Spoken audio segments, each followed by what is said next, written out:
as we always do. Well, it starts with the lag to try and get on that breaking in, and it's going to be SVB.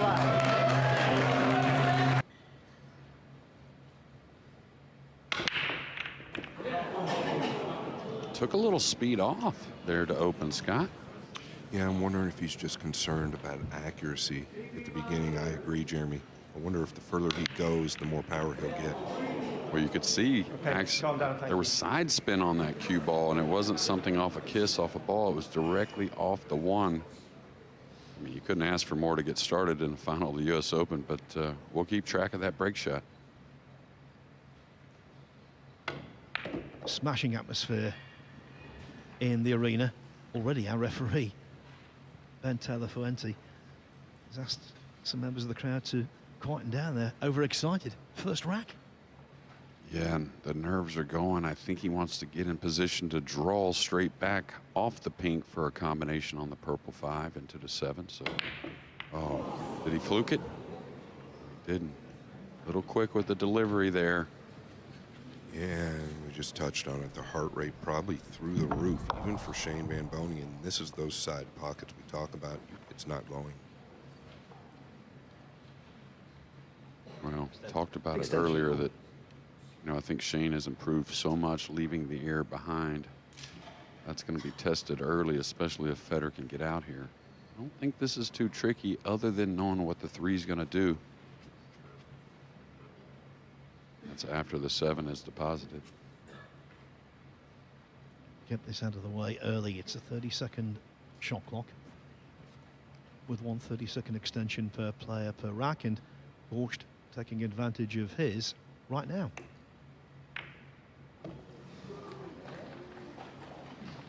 Thought he would play more of the double kiss, playing the 3 a little more heavy. That way, not only securing the 7 a little more, but maybe making the 3 a bit easier. Yeah, Jeremy talking about catching that 3 full. I have to agree. Maybe a bit of right English instead of what he used, which was the left, but that's okay. He should recover just fine.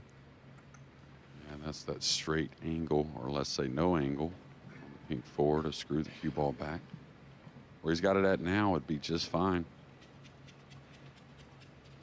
Yeah, the only way this ball really becomes missable is if you try to pull it back too far. Like Jeremy said, just keep it below the 6. Well, he felt good, Jeremy, and decided to come on all the way back.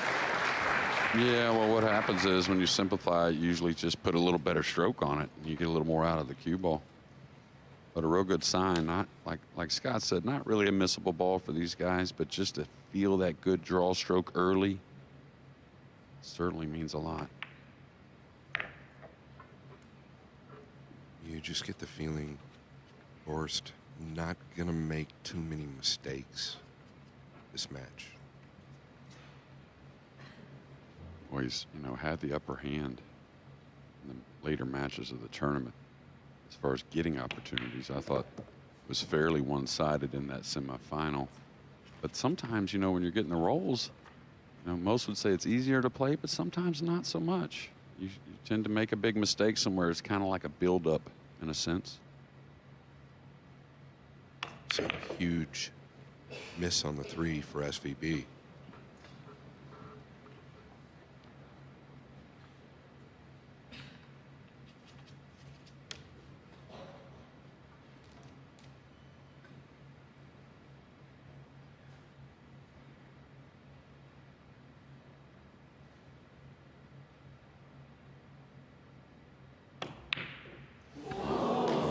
Goodness, Jeremy. No pause at the cue ball. Yeah, So real quick, right? Yeah, and it made him come back quick a little bit. And then you tend to kind of die at the cue ball with the stroke. That's the only reason you can have a miss like that. And he missed it by a country mile. What an awful shot. What do you do here, Jeremy? You going at it? He's edging it.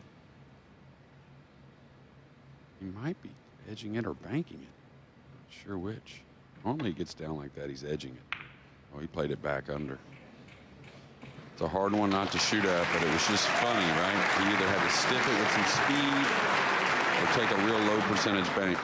And we've seen Fedor knock a few of these in, and he hits them more to pocket speed, which is kind of surprising. Going to be interesting to see how he plays this. A little less pressure on the bank, it seems like at times, especially in big moments. Yeah, that's wide. This is one of those rare opportunities for Van Boening. Well, it's understandable. I mean, I ain't gonna lie, I was pretty clammy before this match started. I'm still pretty nervous about it. These guys, you know, the heart's got to be really going. It makes for good TV. There's no doubt they're both wanting this a little too much right now. And watch out for the corner because he's not going to slow roll it.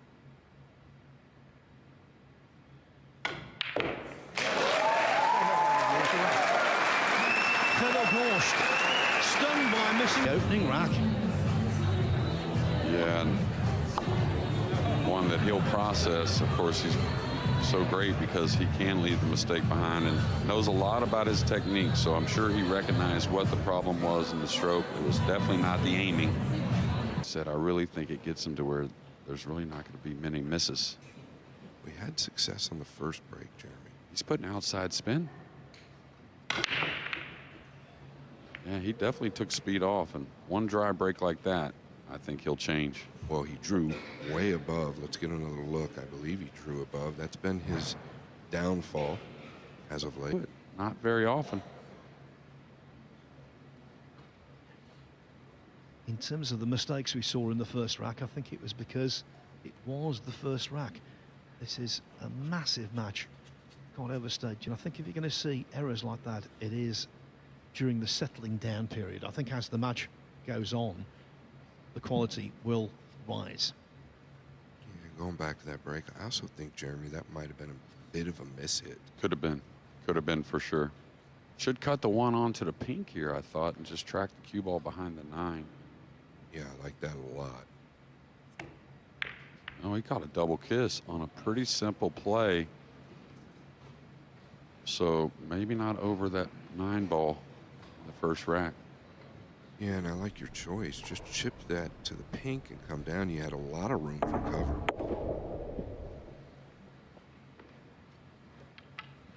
Yeah, hard to see in the slow motion as much as in regular speed, but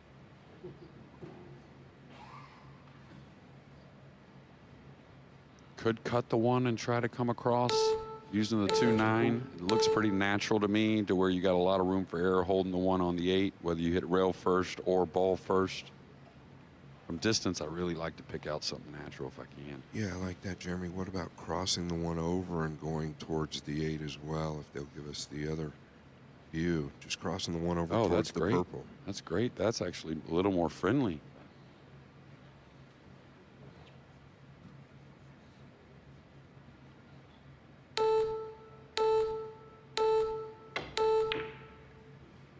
Out cue ball.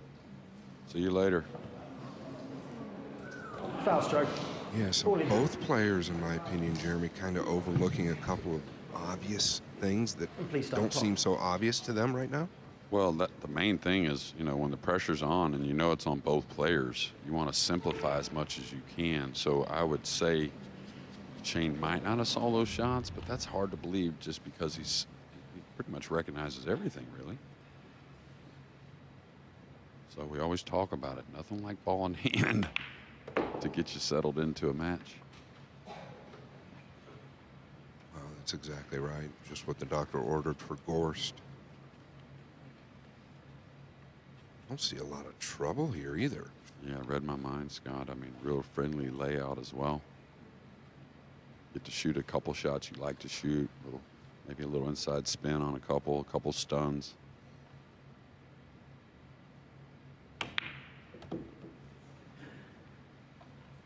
Gonna fall dead straight here. There is a little bounce. Good thing the pink isn't too far away.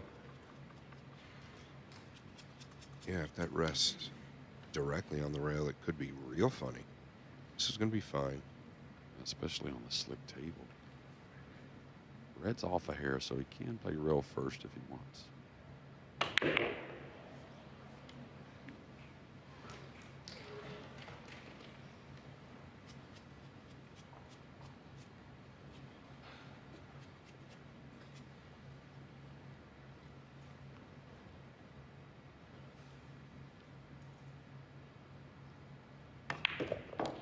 biggest thing going forward here is you just kind of want to stay off the rail on the green 6.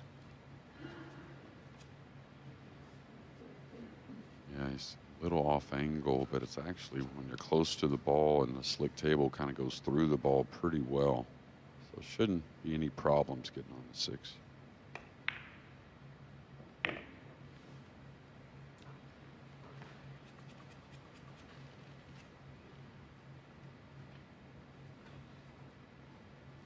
Yeah, will we revisit the decision by SVB to go back and forth with the cue ball on the 1 versus a couple options that were, well, a lot more basic, to be honest.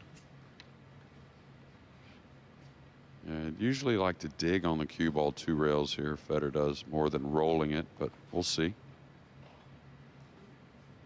like it's a high ball, though.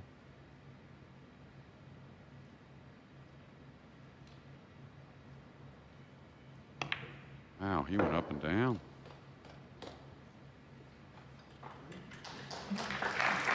Awesome shot. Surprised me, though, a bit.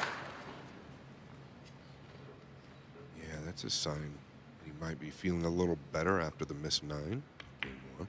Well, to be also, the way Fedor thinks, it may be something like, I need this stroke right now. You know what I mean? He knows what's going on with himself, and it wasn't obviously an out-of-line shot by any means.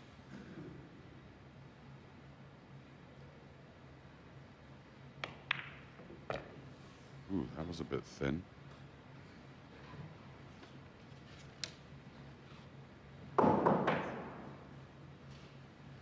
One 9 ball has been missed.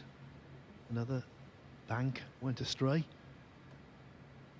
With that conventional 9 ball, Bush descends.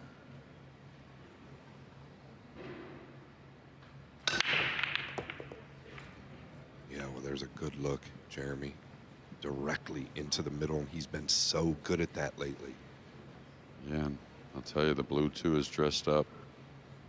Wasn't quite as firm, in my opinion, as we saw earlier, but I don't think that that was intentional, right? Sometimes you just don't get the exact same speed.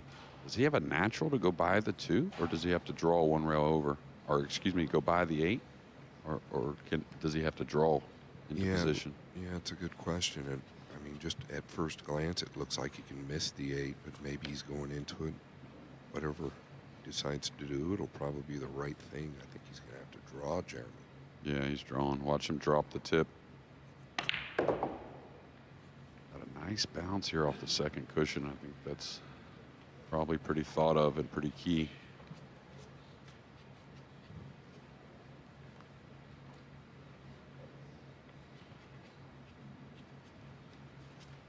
Fedor wanted to use a lot of the outside ball. I think he punches down here 1-2 to the left side of the 6, but not certain.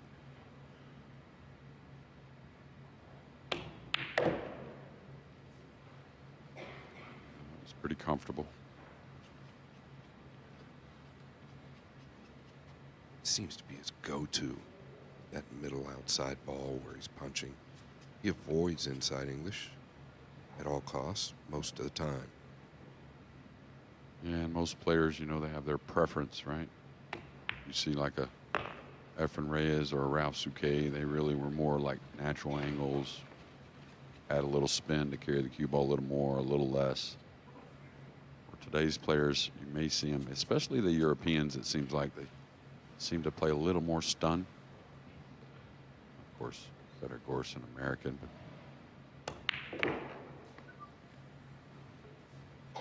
good stuff.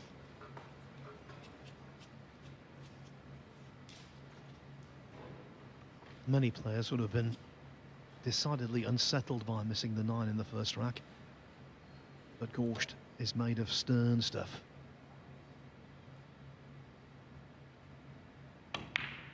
I think we're going to have to see one of the best performances ever out of Shane van Boening. For some reason, this match, I feel like Fedor really wants it. I feel like he's going to play very consistent after getting those little blunders out of the way.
for anything more clinical than that. Thank you, rack 4.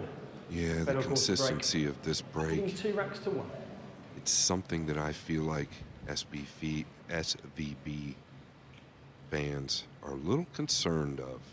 Very consistent, Jeremy. Yeah, absolutely. He missed the one, but he got another one down. The one's going to open. Definitely a tester. Anything out in the middle of the table, and got to make a decision with the cue ball. Yeah, tester, and psychologically testing because he has to play to the same pocket as the missed 9 ball in rack 1. And this is so off angle. You see what he's eyeing. The 9 ball near the side. Putting a lot of force on the cue ball, right, to get at the 9 here. I think he's just got to rely on his ability and roll the cue ball forward towards the pink and take the shot on the 2. Yeah, unless he's got more angle than what we see. But, I mean, it really seems like he's forcing and possibly splitting his focus if he goes at it like this. Yeah, but he's feeling it.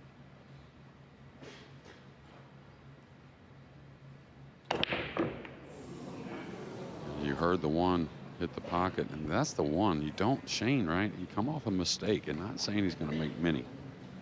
But I really like going for the win there on the run out. If you miss the ball, you miss the ball. Yeah, I can't agree more, Jeremy. I mean, obviously we're up here for a reason, right? But at the same time, with your experience, he could have smoothed that one in and just kind of gone up left of the 4. This is just uncharacteristic, but it was close, so maybe the 1 grabbed a little bit, Jeremy? Yeah, absolutely. What happens is the cue ball kind of slides a little into the object ball, and it tends to grab a little. And I would guess what Shane was thinking, if there anything that crept in his head, is how the table's played overall. Not quite as tight, so balls have been sliding in. He felt like he had a bit more room for error. Just going back to the original Gorst choice, it wasn't as though the kiss shot onto the 9 was high percentage. Well, I mean, you want to try and make the 1, but the thing is, it's low percentage, and it gives you nothing on the 2, really. So I think maybe just go after the 9 if you're going to go after it, and ignore the 1 a bit. I know that sounds a little amateur, but, you know, put your focus somewhere. Like Scott said, not splitting a decision, really. But hey, it's the finals, right? I mean, give these guys a little bit of a break. They're definitely human. Yeah, we really make it sound easy up here. I wouldn't be able to breathe.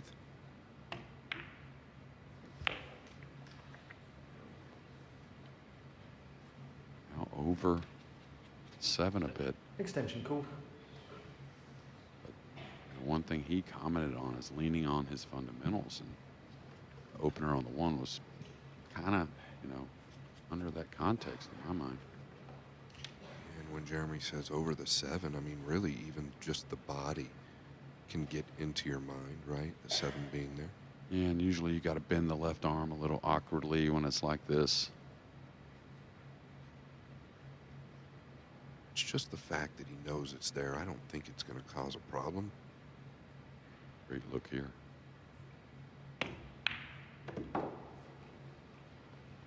Pretty confident stroke there on the 4. He just wants to keep his angle here on the 5. The missed 9 ball aside in the first rack, he's such a confident and reliable, dependable potter. Just concentrating on the run out initially. Why not? Hardly ever misses. Fact is, though, he's got a second chance, a second bite at the cherry.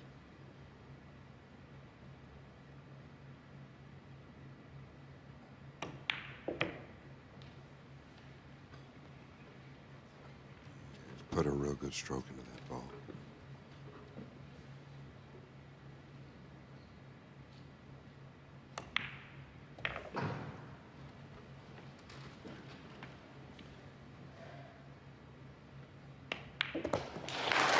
games away.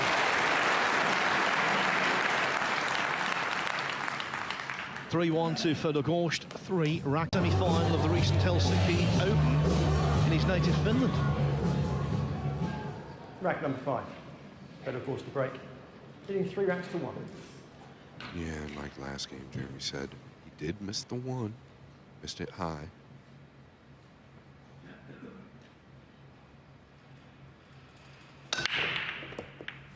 Well, it exited quickly there, Scott. Yeah, the adjustment was made, right? And a 3-9 combination laying nicely for maybe later in the rack. Just before we get into this, it's all sacrilegious what's going on at the moment. Carl Boy is wearing a Stars and Stripes plastic top hat. The ultimate American beta when he was in the Moscone Cup, and now he's switched sides, it seems. Boy, he loves America. We talked about that. But the more surprising thing is delivering coffee. That's the odds-on underdog right there. Yeah, that is the underdog, Jeremy. Actually buying and delivering coffee. Yeah, funny here now. Still a little awkward safety. Those have been the ones that have gotten both players. Pushing straight through, catching the 7 could be problems. Yeah, he's going to tear apart that combination, but he's going to deliver a shot. Nothing easy for the 5-time champion, but I know he's wanting to bury a big one. Yeah, how's Shane feeling here? You know he's going to hit this with some type of speed. Yeah, and I saw a little of the crazy eyes right there. That's a good sign. Kind of open up a bit. Extension call. Like Scott said, there will be a thump if this blue 2 does get made.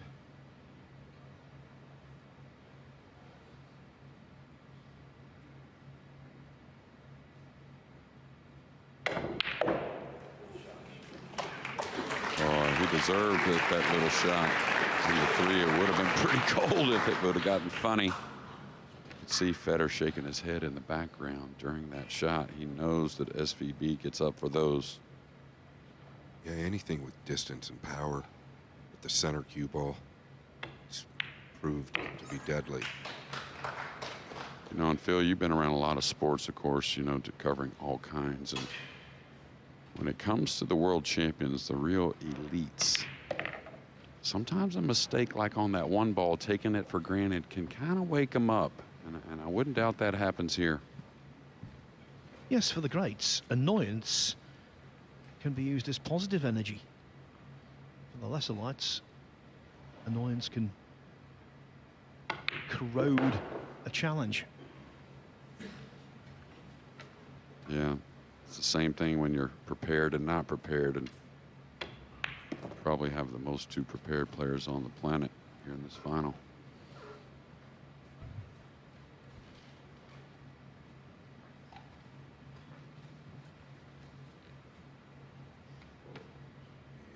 Just wants some type of an angle to get down for the 9. Staying below the 8. Never really any trouble here.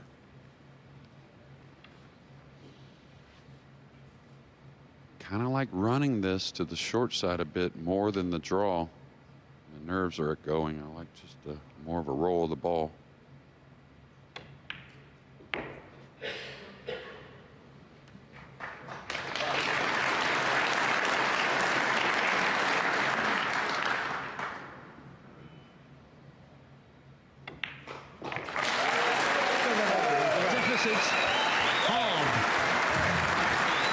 Tied Earl's record, and I think it's probably still to this day the most meaningful win for him. Yeah, Chang Jung Lin, right? That's who he beat in the finals, I believe. Exactly right. Rack 6. Shane van Boening to break. Trailing 3 racks to 2. I think you can cover your ears. It's going to start to get a little louder with this break shot from Shane. I think it's the correct thing to do. Yeah, I don't mind it, Jeremy. I just think he really needs to bear down on the aim point. A little more smash, not as much side spin. This It's not only going to be a difficult push out, but very limited. Can't get to the top half of the table. Yeah, a couple times last match he caught the bottom half of that 9. Cue ball ended up over here. Yeah, he's a very unique push out player, and what I mean by that is most players, when you have to push out, you're at a deficit. You know, you're behind, and a lot of players will tie a ball up where he normally pushes out to the most difficult position on the table and just bets he can execute where maybe you can't. Yeah, to your point, like right here, yeah. Really. Like, please pass it back. That's a lot of pressure if you're Fedor. So it's gone from smash to who will grab the tactical initiative. You almost couldn't blame Fedor for passing this one. I don't care who's coming back to the table. I don't think it's going to be tactical if it's Shane. I think it's getting rolled in the upper right corner, and Shane's trying to get out. Shane, please play again.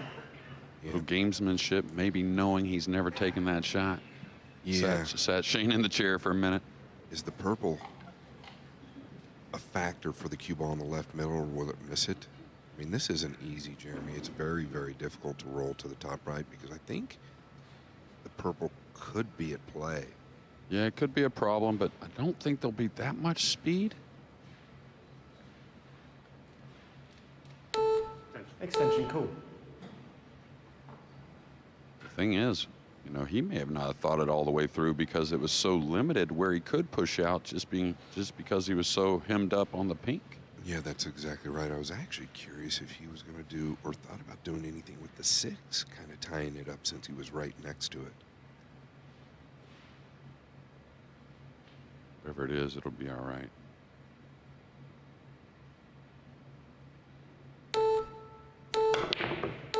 Why not? He was going to the top right corner there, but he'll take it. Boy, he wasn't going to sell out hitting it slowly, huh?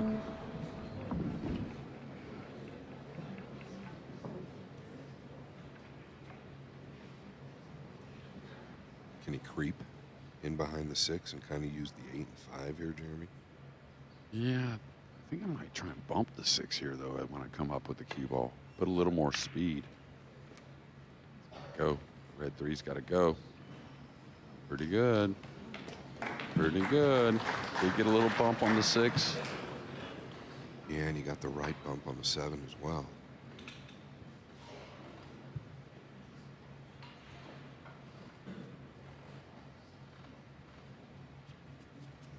Gorst, Extension, cool. one of the best in the business at this. Is he trying to hit this with a high ball and snooker him behind the 7? Yeah, and I think more of his focus is just laying that 3 over on the left long rail, trying to keep the cue ball somewhere in that area, Jeremy. Yeah, and, you know, that's a fair point, Scott. If you play it all the way to the middle of that left rail, you can just let the cue ball slide down the right rail, maybe using the 9. Oh, he's elevating. I think He's trying to bring it back. Yeah, he's elevated. He's trying to bring the cue ball down to the bottom. Bow stroke, all in hand. Well, we were both fooled. We didn't realize there was that much curve Please just to stop the get to clock. the rail. Yeah, he was snookered a lot more than we could tell.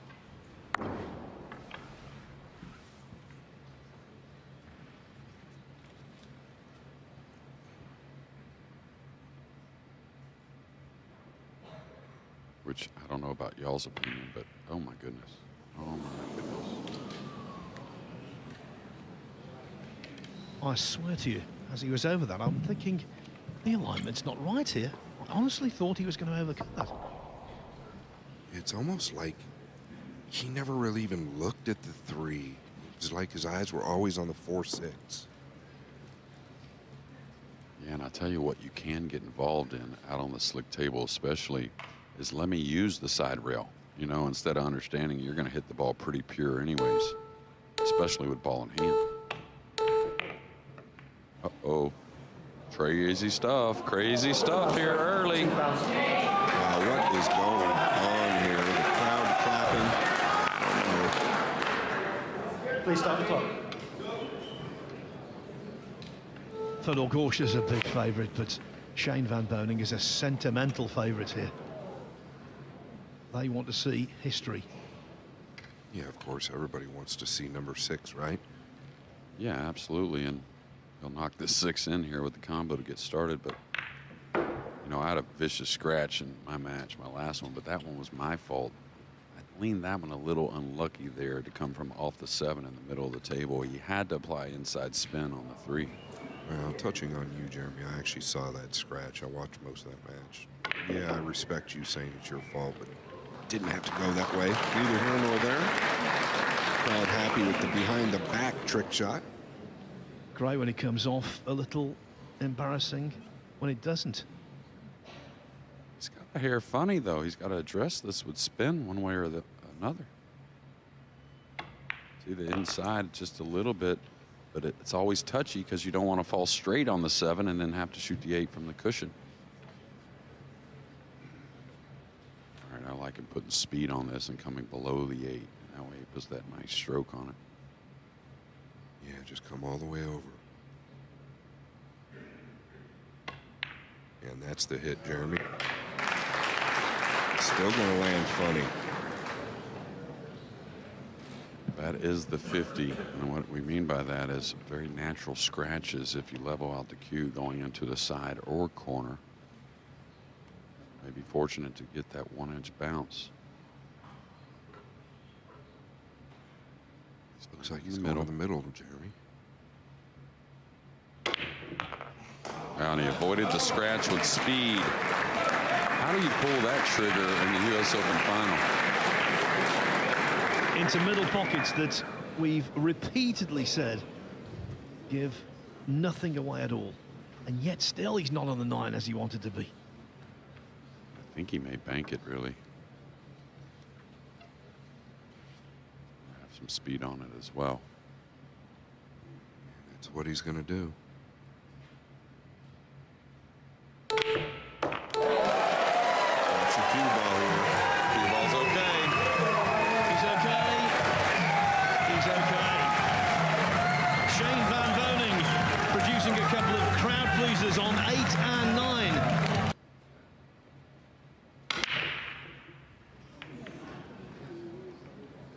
Three ball. Wow. Well, considering the awful scratch in the last rack and how unfortunate that was, pretty nice starter here on the 1 to try and regain the lead. Yeah, I don't know. I just feel like as good as he hit those balls didn't do a lot, even though the spread looks great.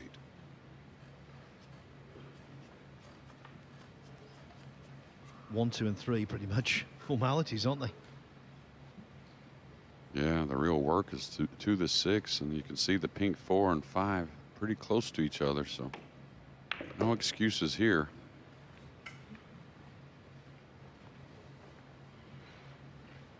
Where does he want to be, Jeremy, on this 3? Does he just want to be out in the center somewhere between the 4 and 9? Yeah, I think because he can handle some distance on the pink 4, so it doesn't matter quite as much on the 3. I think ideally maybe between the 5 and 8, kind of that path. That's where I like right there myself. So, and what happens is when you train like he does, of course those obstacles are there, right? So it looks worrisome to kind of like a spectator, but he just knows where the ball's going.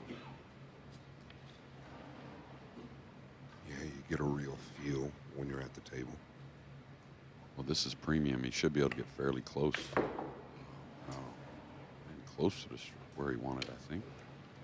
This is actually a little awkward. Probably going to have to come below the 9. Might even have to take the 5 in the top left if you don't want to introduce a miss and smooth this ball in. I don't know. He's good at drawing from this distance. Well, it's a funny forward stun. That would be ideal from here to get an angle on the 5 in the side to track the cue ball up top table and back down. The funny part about this stun, it's easy to catch a hair of the 9. Then everything can become kind of odd. Yeah, I think you're right. I think he might actually pull this back.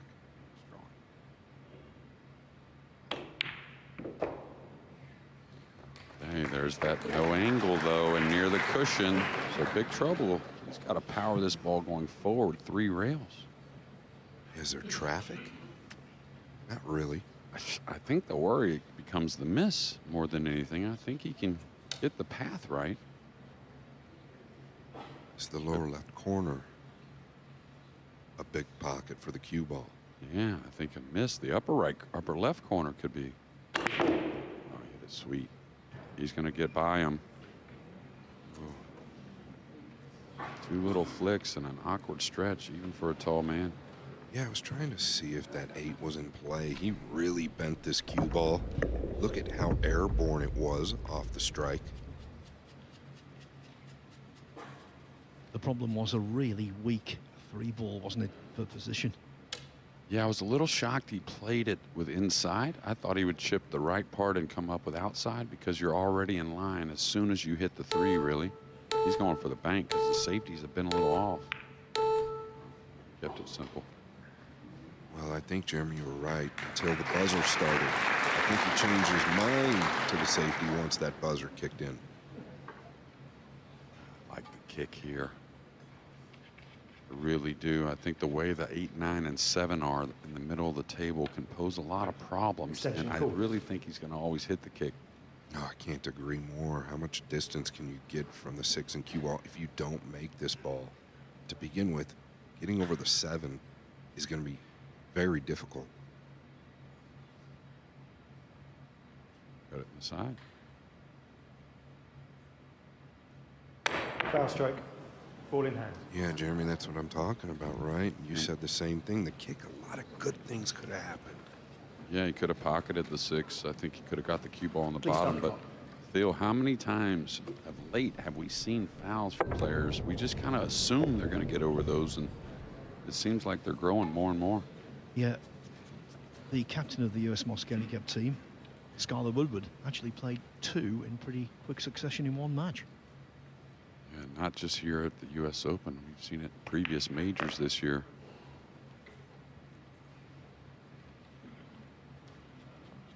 Yeah, going back to that kick, though, a lot of really good things there. I don't know about that decision, obviously, catching the 7. Gorst, another opportunity to take off. And to be fair, I mean,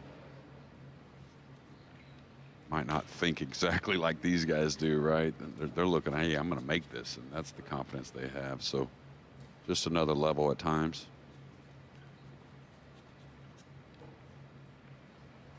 Not pinpoint here on the 8.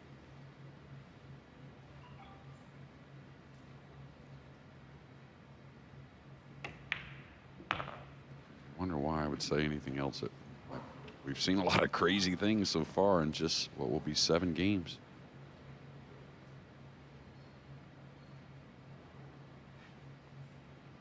Earlier this week, he had a 9-ball like this, and he hit it into the extreme right-hand jaw as we're looking. It just about went.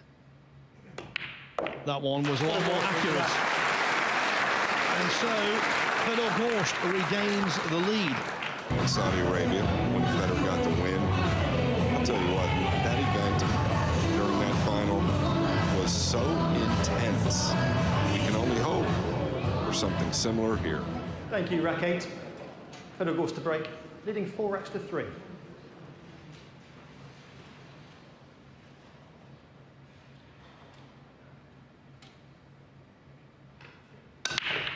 Jeremy, this has always been the concern if you're in the SVB camp. That 1 seems to be consistent way too often. It's getting action, on the blue 2. It's really not getting tied up. It's coming open. Looks like a perfect shot on the 2. Maybe somewhat straight to get on the 3. And I only say that because the 4-6 is a little funny. He's got an angle, so he can get down there nice and heavy on the red 3.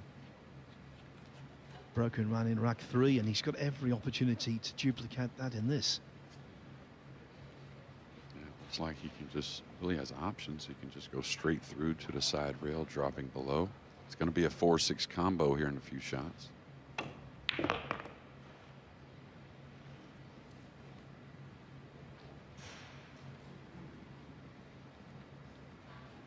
This all stems from a dry break from SVB last game. So he's going to play the 4-6, Jeremy. Yeah, absolutely. Really not many pockets for the pink 4. Not really things that you would consider.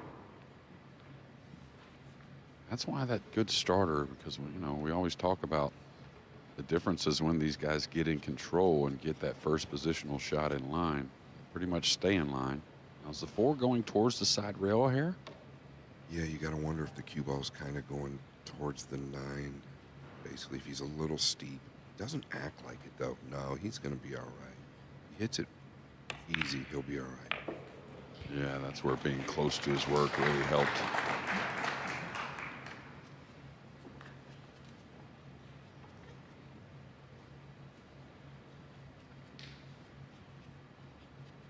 He's so good at this shot. If he wants to come back and forth above the 9, he can, but he's really good with that low drag.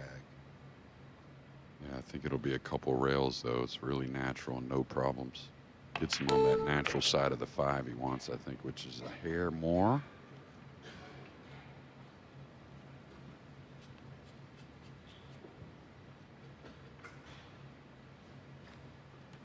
He's going to really survey the side pocket. I don't blame him. Doesn't want to come up off the left side rail and fall on the rail with the cue ball. Doesn't want to force it to the right of the brown.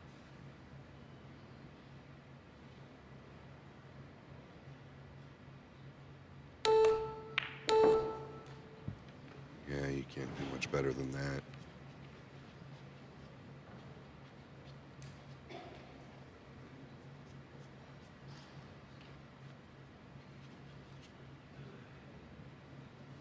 I think he's going to the long rail above the right side pocket. Oh no, he's perfect.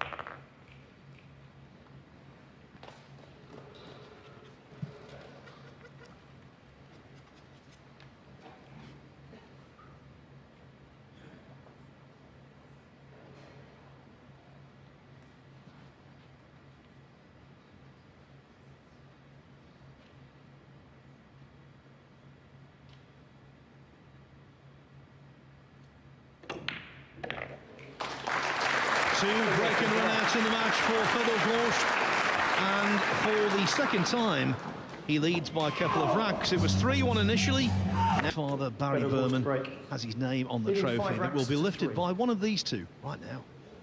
The favourite is the man breaking off. Yeah, Shannon, extremely classy. Can he repeat? Yeah, look at this break. Not going to have a good look on the 2 this time, Jeremy. Well, that's the thing, right? That's why you got to stay settled in your chair. It's a scary thing, Fedor Gorst breaking the balls and with a couple game lead, and Shane knows what he's capable of as well as anyone.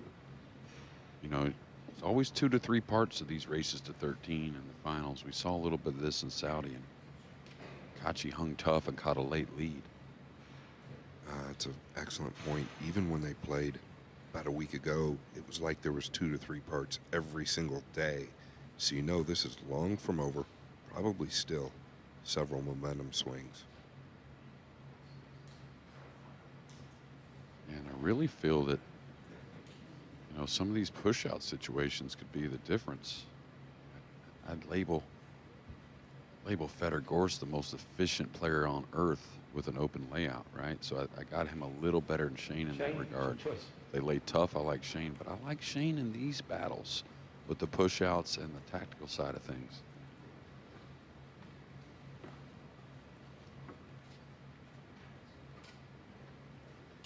He's just been in so many situations in these finals and seen so much. Gotta believe the experience leaning on his side. Yeah, and if he's giving this back, doesn't that tell us that Fedor can't see the left side of the 2 or the left half? There you have it. Yeah, great look. And, you know, there's a couple different ways to play this depending on how you're feeling.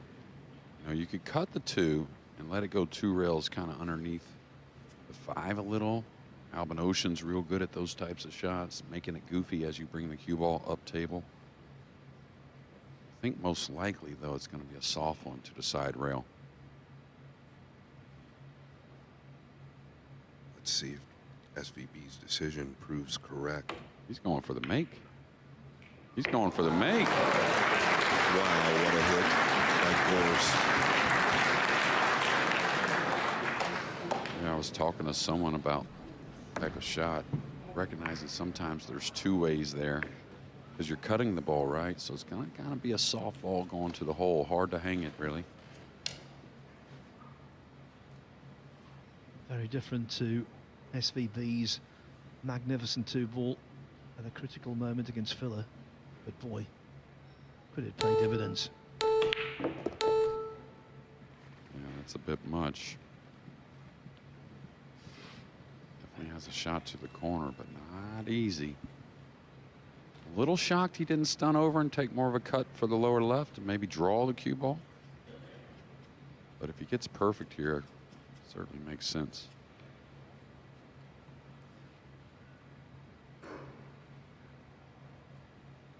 Yeah, I have to agree with you. I'm a little surprised he didn't stun over. He's going to play safe here.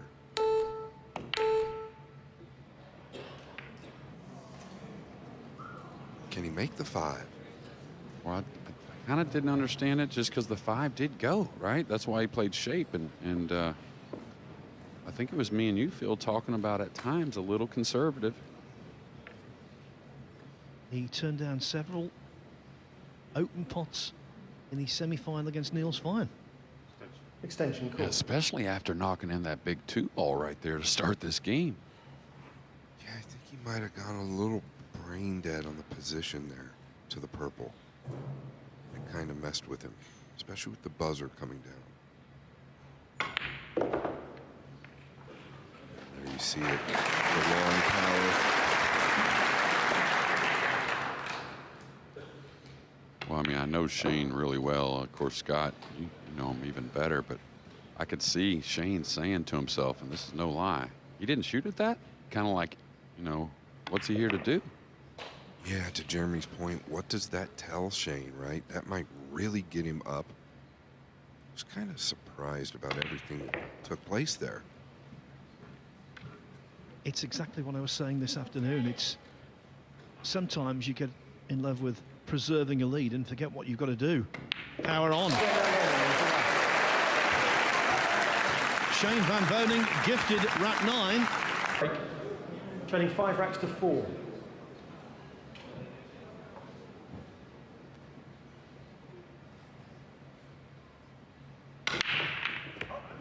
Big adjustment there. What's the 3 going to do? He's not thrilled with it. I think it helped him that he caught the point. Irregardless, Phil, it's a good sign for Shane. Yeah, look at the balls going down. The 1, the 2, the 8.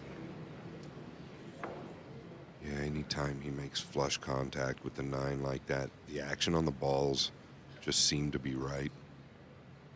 This is extremely thin. I don't even know if he's going to be able to play it. He might be going behind the 6. Yeah. Did it get down enough or up enough? I think his reaction says it all. Wasn't happy. Extension call.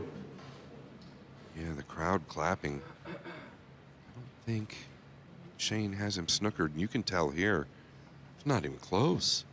This ball's makeable. 7 could be a problem here, coming down. When we see the stats for this match, Jeremy, already lots of mistakes in all departments are cropping up.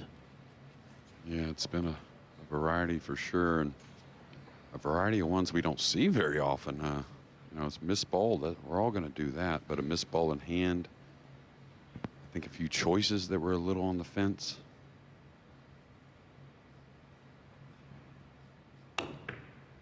Yeah, timing was way off there. Really snatched the backswing a bit. Yeah, did he catch it on the way in and out there, Jeremy? It sounded like it, Scott. I'd have to see it, but it definitely sounded like a double click kind of hit on the 3.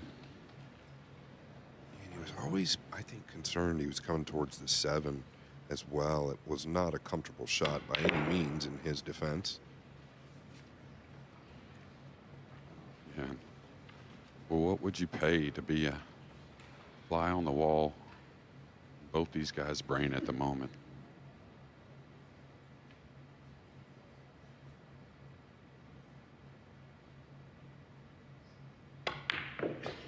Well, I think it's pressure induced, but you have to say, neither of them thinking as clearly, with such clarity, as they normally do. Yeah, and really, you know, Shane hasn't gotten total control of the stroke yet. I mean, he's missed a few little safeties. The jump really has a little something to do with that also. And here he's gotten himself funny from nowhere. He's going to have to amp this up, and it's really easy to bend it. Oh, he's coming short side. Smart play. That's probably all he could do, actually. Really natural here. Just don't get into the cue ball too much. He's asked for the cue ball to get cleaned, which I'll let somebody else talk about. Well, Jeremy, always pretty accurate with the stroke, but there was probably some chalk on the cue ball. And when you're going crossways towards the 6 like this, it's easy for the cue ball to grab and maybe throw it into the left long rail. Shane just wants to smooth this in. Stay heavy on it. Easy to overcut. Cue ball okay? He went across. I thought he would just kind of roll it in a little lighter, stay on the left. Now he's got to show us one, even if it's a safety. Yeah, that's what I was talking about. I thought he would just smooth it in like a less than medium pace.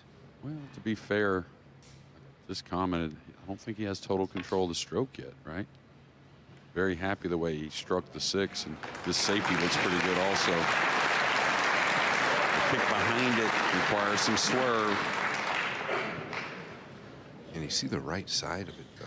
Oh, I certainly think he can, but he's going to have to edge it nicely. Fedor Gorst very, very good at this shot. Probably one of the most difficult shots at the pro level.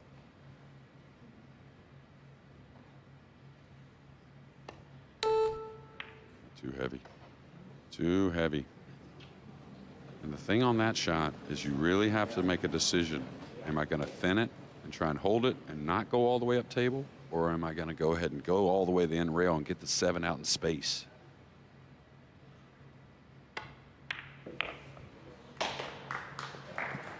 But like you said, Scott, one of the most difficult shots there is.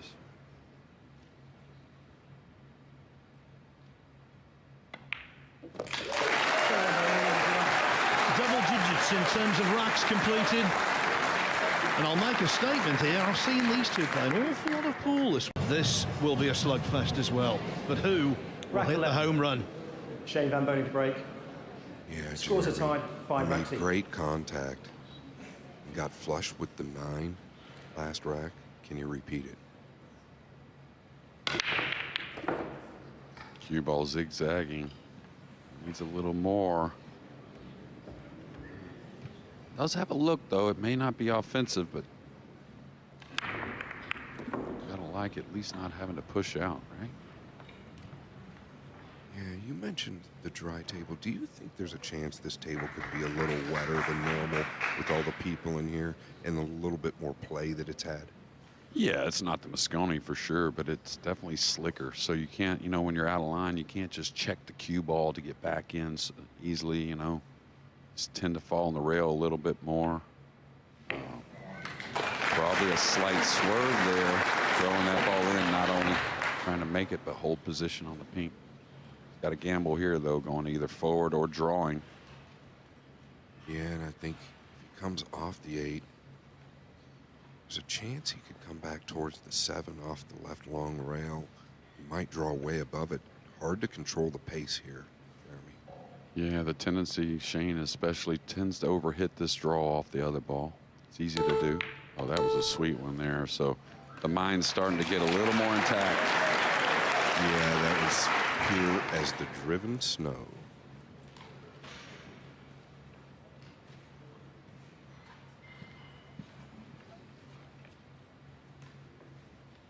He's going to take the long ball on the 6, Jeremy. Yeah, he's going to hold that angle. You know, that shot that you should practice about 100 or two variations a day if you're a pro player.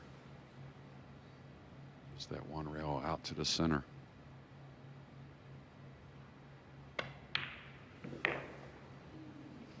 little heavy there, right? A little much of the 6. Yeah, it probably draws in between the 8-9 for the 8 in the left middle. Could, if he can avoid the 9, he could come all the way out. Short bridge has got to be a soft one.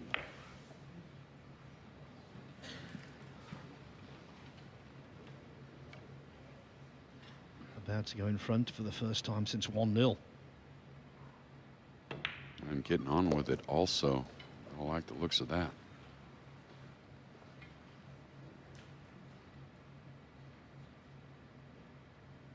He was 5-3 down, but 3 racks in succession have taken Shane van Boening into a 6-5 lead. The likes of Leading Marvin 6 racks to Hagler, 5. Thomas Hearns, Larry Holmes, George Foreman, Mike Tyson, Roberto Duran. They've all gone into the squared circle in AC. This is a prize fight in pool terms. Yeah, Phil, there he flicked the 9. Please stop That's how the shouting cue out. ball ended down the stairs like it did, Jeremy. I think he can shoot the 2. Does the 3 pass the 8 in the lower left? It looks really tight. Yeah, I don't think he can depend on that unless he wants to simplify the 2 and then maybe elect to play a safety. I hope he goes for the gap, whether it's a lot of outside spin coming 2 cushions or maybe inside spin coming 1 rail down between the 3-8. I kind of like the inside myself. The 3 maybe passes Scott, but it's hard to really figure for position on the 4 up the table unless you're just absolutely perfect. I just think it's tougher to make the ball with that tip inside. I don't think there's much miss going to happen from this guy from here on out. I really don't. Yeah, but that was more natural, right? Does the 3 really pass, though, with ease? If you remember, he shot a 1 ball in that semifinal that didn't really have a complete clear path and a lot of pressure on it, playing Josh Filler to end that match. I think here he's got to stun this or use the 8 some kind of way as a safety. I don't know that he can shoot this. Can he shoot it? Does it go? Extension call. Well, if you do want to shoot it, you actually need more speed. So he'll need to maybe play the pink in the middle. That way the 3 slides a bit. Well, if he's shooting it, He's feels shooting like it. he can make it.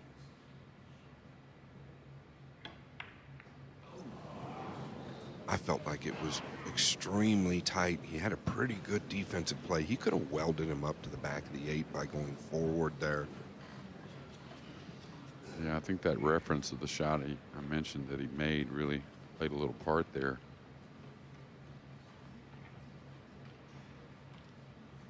Probably a draw stroke. He can go forward, no problem. Yeah, and his timing getting into the cue ball. And what happens is Extension you end call. up a little quick coming back, so you quit at the cue ball, and that's what's happening on a few strokes. Not the first time he's played a per 3 to 4. Yeah, this is actually his bread and butter as well, though. He's going to cut it to the upper left, I believe, and hold. That low outside ball is one of his big strengths. That's why he's avoiding the top right here. Yeah, after you make that kind of stroke, though, without getting like an easy one to repair it a bit, you tend to get even quicker at times and could push this into the top cushion. I feel like he's going to recover.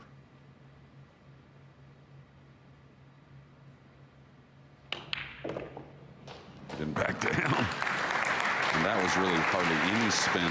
Decided to go 2 cushions so he could avoid the right part of the cue ball. Yeah, what kind of message does that send the 5-time champion? Well, we have another ad break after this game, and we should be right where all of us want to see it at 6 apiece. Yeah, even though a scrappy match, it's been extremely intense. I think for all of us, it's great.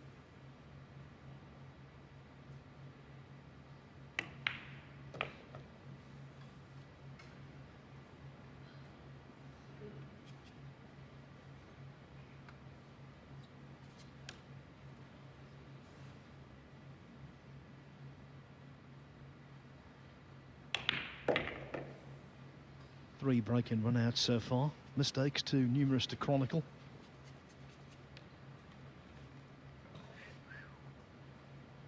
Two balls away from parity mid-match.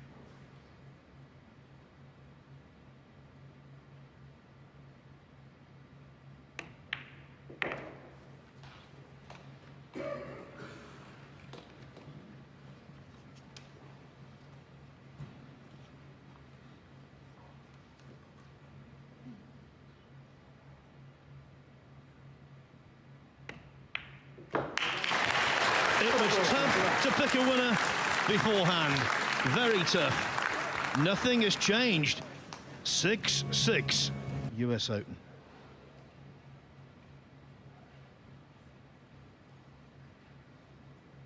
I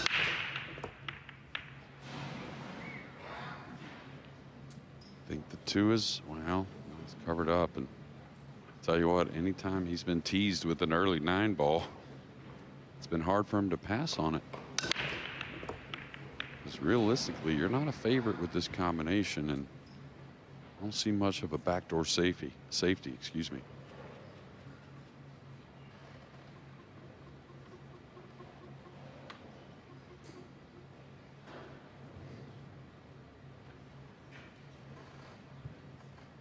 I suspect if he does shoot it, just kind of simplify it and do your best to make it. Almost seemed like the safety was pretty easy and pretty routine, but maybe not. All right, he's having to cut the 2 a bit, so that gives him the touch on the cue ball. Not quite as good. On 1 rail on the 8, I think. He's going to leave the jump that he didn't want to leave. Yeah, SVB will like the look of this. Sat in his chair coming to the table. Probably thought it was going to be welded to the 8 ball. Now you can see that angle. He's just got to pop it over the green 6. Yeah, you notice Fedor trying to check the cue ball as much as he could with side spin.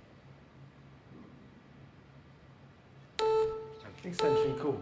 Had a foul on a jump earlier that was, I think, a questionable decision. No question here, he's got to go.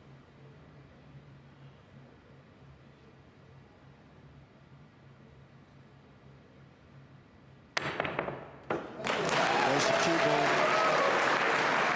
Oh, wow, that was really unfortunate.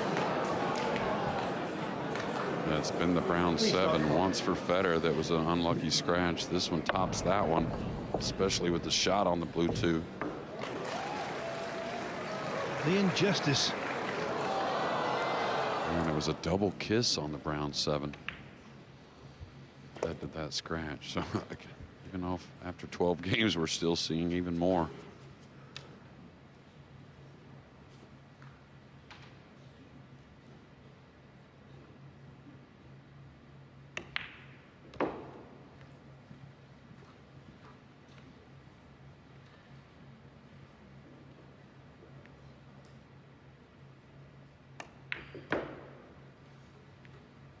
We've seen so many potential turning points in this match that Please not restart turned the out to shot be clock. turning Thank you. points at all. Well, that really unfortunate scratch incurred by Shane van Boening proved trouble for him. Yeah, it's bread and butter. 2 rails coming at the 7. This will lead us to what? Our 4th lead change? Just barely halfway through the match. Yeah, Van Boening led 1-0. Gorst went to 3-1. Van Boening got the lead back at 6-5, and now Gorst is 3 balls away from regaining the advantage.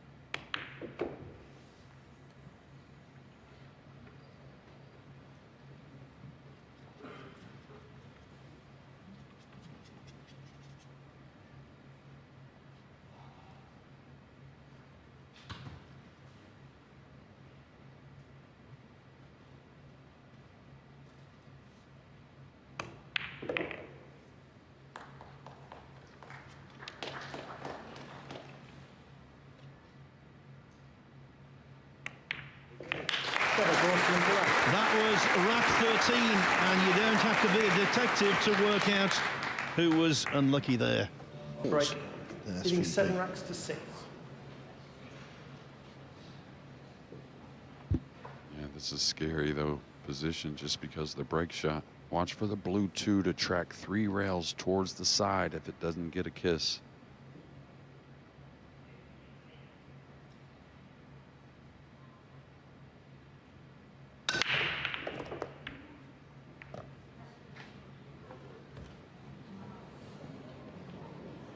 It's near that side, but the cue ball with a full eclipse.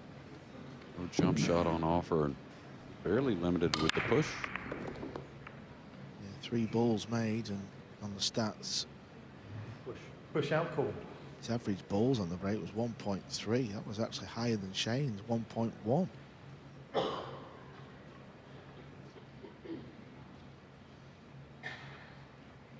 Can get to the top part of the table.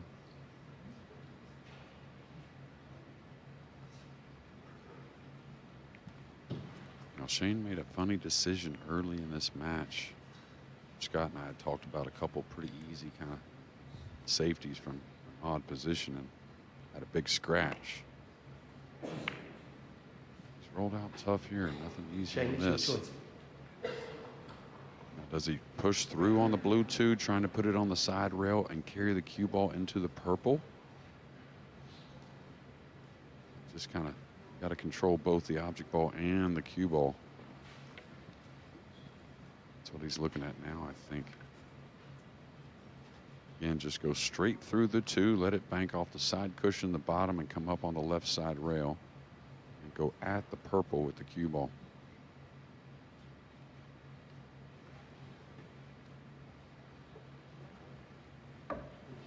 Gotta believe that's what Fedor is thinking if he gets it back.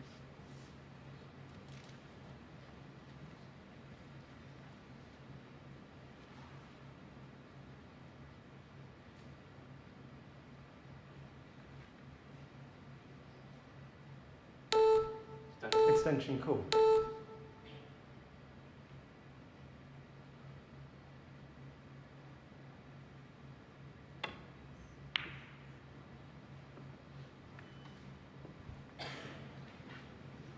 Yeah, that's really the tendency, isn't it, Carl? Because you're so worried about overhitting that blue 2, even into a bank shot, maybe some type of jump. Yeah, it's a funny safety shot, isn't it? Extension call. Not happy with it. Yeah, nothing easy though here. I mean, talk about edging the ball when nerves are super high. Easily leave this over the side for a doable jump. I don't mind him going here at the cross side bank. I really don't, if there's enough angle to naturally get on the purple.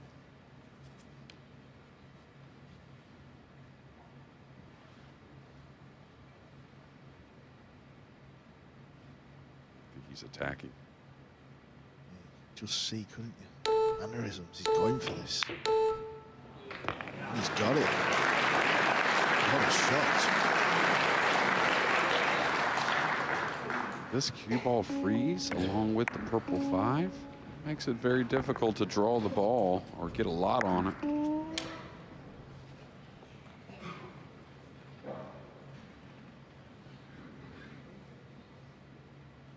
Tiny gap between white and cushion. Yeah,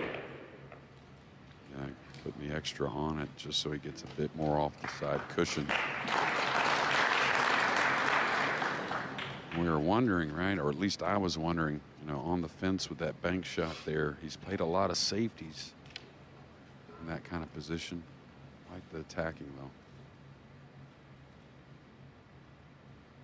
though. Oh, we saw this from Shane in the semifinal. Pretty upset with himself here. He's got to regroup.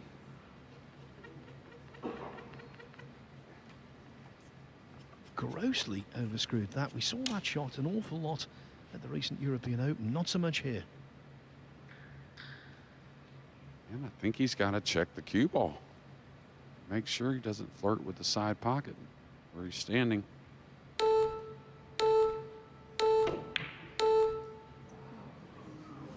That's surprising. The bank to me was surprising. I agree with you, Jeremy. I think you've got to go for the pot, surely. Especially because I think if he thought about the bank, if that was the entire intent while he was at the table, I think you just go ahead and fire it, right? You go ahead and pop it in a bit.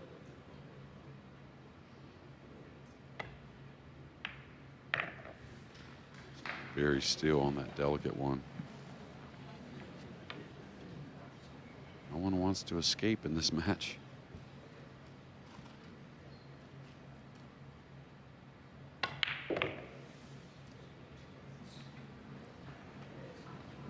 Yeah, that's okay. Extra roll. Nice on this 9-ball.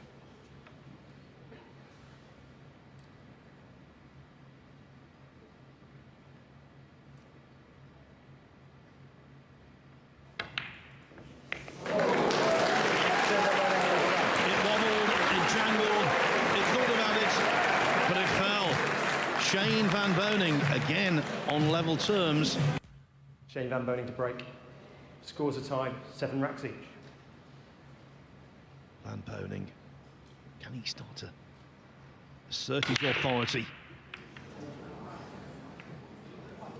Oh, the 5-ball does him a massive favour, but the 2 doesn't.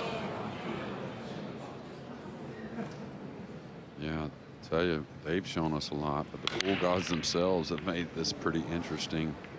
It seems like almost every rack. Another crazy push-out situation. Can't offer the bottom of the cue ball with a direct look. The pink 4 kind of nestled on the side rail oddly as well. Just going back to that little montage we saw there. The first line from Jim White. When he won his first US Open, Van Boening, he was 24 years of age.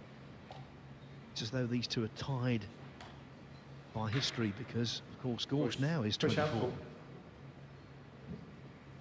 Yeah, and really want to learn something here from Shane. I guess he's just got to give up an edge of the 1. I really don't see much. Love to be able to tie a ball up here while giving up the edge. Extension cool.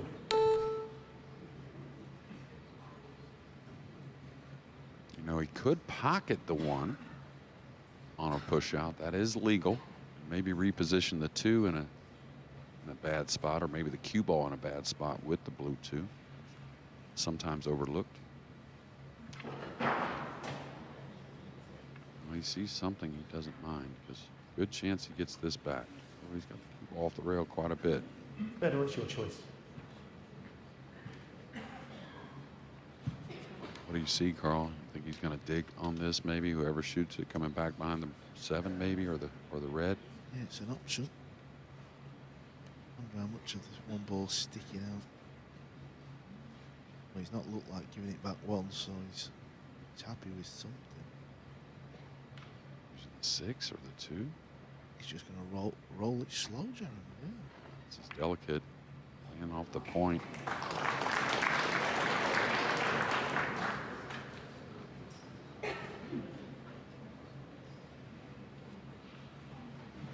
Have to say he's gained the advantage. I don't know if there's enough rail there really to do what he's looking at, trying to maybe pocket this ball without a tremendous amount of spin, being kind of a low right tip position. 9-ball, 9-ball. Ooh, cue ball. Foul strike. Ball in hand. I think looking back, Jeremy, the push out. And please start the clock. I know he was in a funny spot, but a little Too easy, questionable. right? Yeah, a little bit too easy. Yeah, I think he did feel like he had a chance to make the 1 or possibly the 9, but you know, after the break settled, we always knew he was going to be at the disadvantage. But I agree with you, Carl. Maybe a little light on the push-out.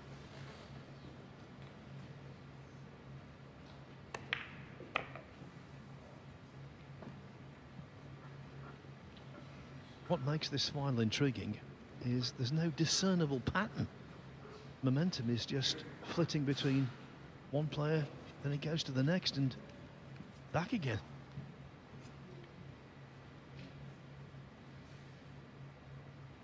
Okay, 2 soft cushions here off the side and then the end rail. Wants to fall very straight on the pink 4. 6 available, and even more so the 7. Very playable.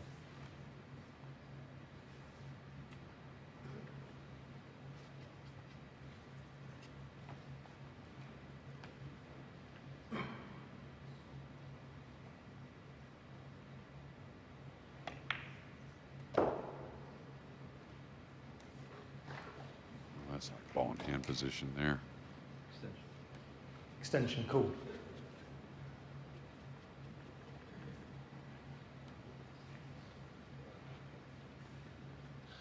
He certainly afforded himself plenty of time to play it, Carl, because he called his extension right at the start of the process.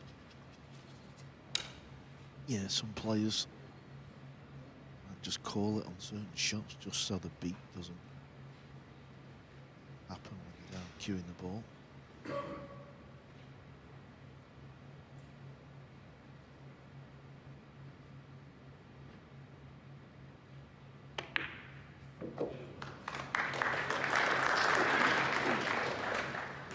He has options here. He can follow 2 cushions back where he's at now. Give him a nice natural off the brown. Come back for the black.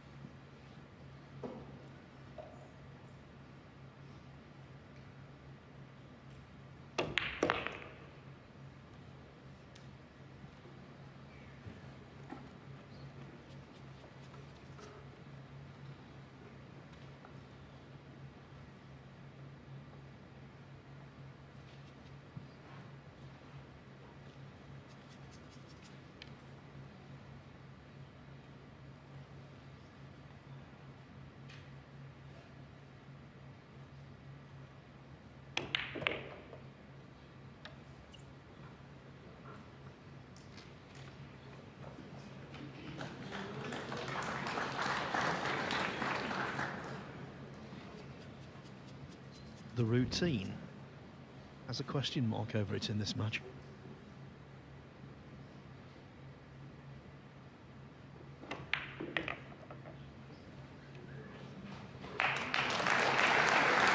But this is easier than routine.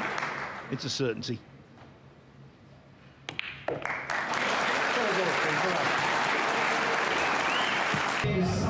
Thank you, rack 16. Fedor Gorst to break, leading 8 racks to 7.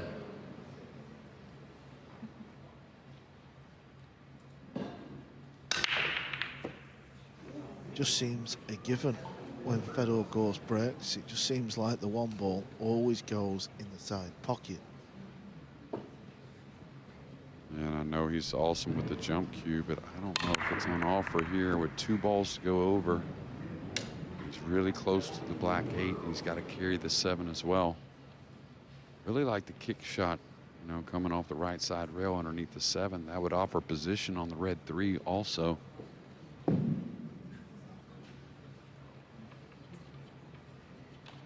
Well, he's got the short cue, so he feels like he can get over this ball. This is really close. Yeah, and he's not going to have as much control because of the second ball he has to carry also. So he needs some not only up quickly, but to go out as well.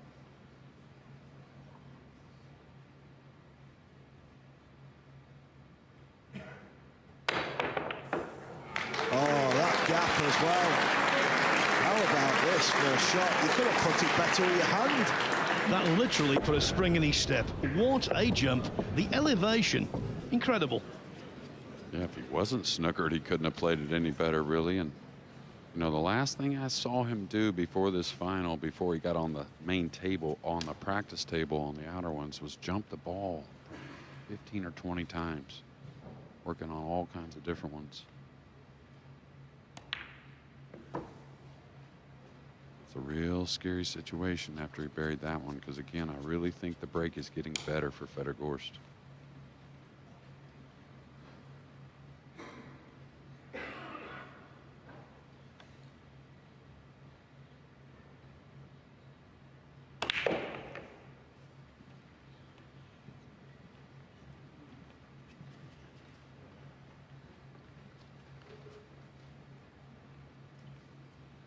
Well, the word should doesn't have much currency in this final, but really from here, he should make it 9-7.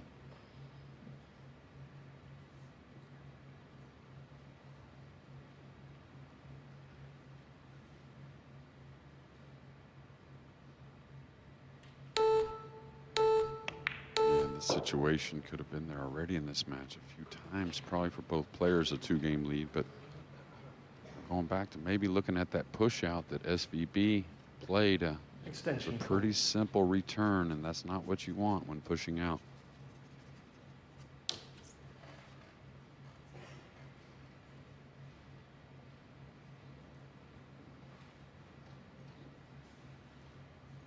It's just a hair of inside spin.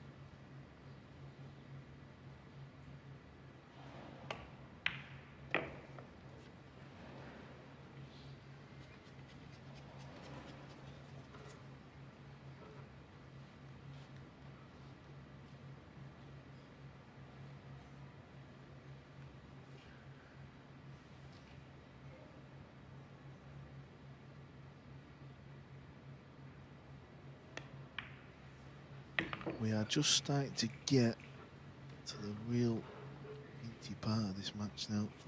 Nearly at double figures.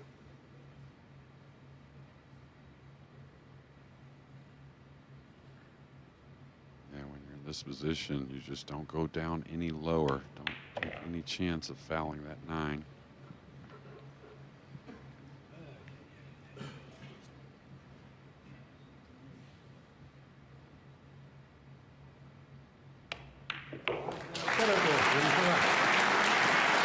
Daylight again. It was 5-3 to Gorst as the result of a break and run out in the... It's just a hard one. You know, Tiger, he did carry the slam, right? But it wasn't in the same year. It carried over from one year to the next. Probably a little unlucky, really, knowing Tiger and how he plays. But the other thing, too, you know, is if he does go on to do it, oh, a dry break, now's your chance. And we got to look at it, 16 games, and it can only be closer at 8-8. So 9-7 is about as close as we can expect for these two. But what I was going to say is, if he does go on to win this, what a trio he's beaten to win it as well. Josh Filler in the Masters, Eklund Kachi at the Worlds. Now, in my mind, can't say for sure yet, but I think he will go down as the greatest player ever, at least for a little while, SVB. Yeah, that break off from Gorst, we were just saying it seems like it's wired. He constantly pots it, but that just proves how difficult it is because you've got to really get it in the center pocket. Yeah, I think he got himself funny here. This isn't the type of shot you want to play to easily get the right angle on the 3 and not make a missable ball in the side. Rather be playing the 3 in one of these corners.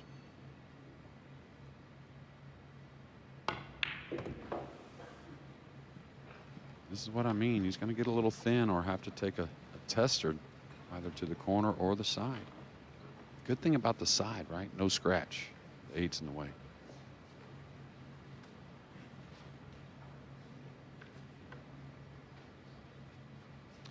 Just feels like a big moment, this, doesn't it? Just get the feeling. He's not quite on the 3 how he wanted. No sort of natural shot. Cool. It's not an easy pot. He's going into the side pocket.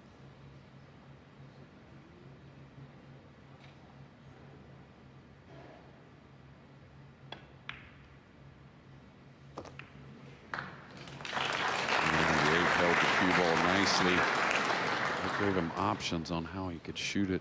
He had to dig on the cue ball there. Whew. Real tester.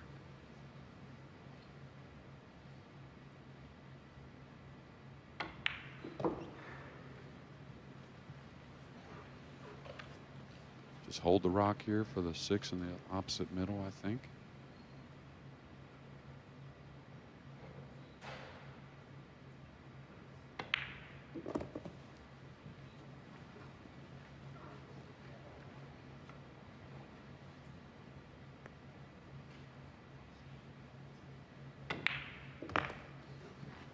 Just when we were talking about the metronomic qualities of Fedor Gorst's break and how many times he comes up with the goods.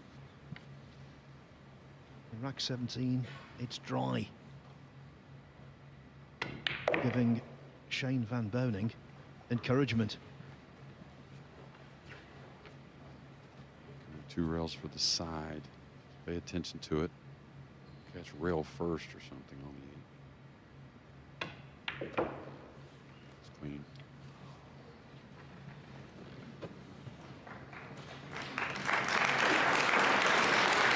I know it was a dry break from Gorst. Still got to get balls in the pocket, which he does. Paul was right, that was an important moment. SVB did not want to. Many players' mind, of course, the Worlds is there, but this U.S. Open was the first one they really kind of wanted. This guy did it a long time ago, trying to do it one more time. Rack 18. Shane van Boening to break. Trailing 9 racks to 8.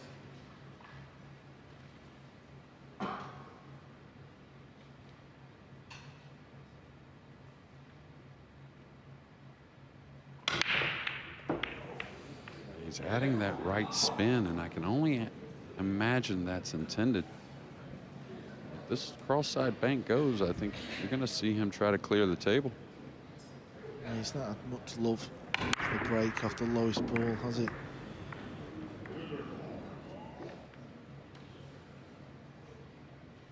Pretty tight, but I think there's a space. He's going behind the 7, trying to put the 1 just above the 3. Too much. Adrenaline's been going. Yeah, he'll come round and just have a look if that goes past the pink 4. The difference, though, of the cue ball being behind that brown 7 as opposed to where it is now is night and day. Extension, cool. Carl, we talked about the Mosconi many times, you know, like he felt good about it, so he was trying to nestle maybe on the 7 instead of just laying him on the rail behind the 7, kind of simplifying the safety, maybe allowing Gorst to go to the air, but I think you still got to take your chances there if you're SVB. These odd ones have gotten Gorst a few times, the tactical ones.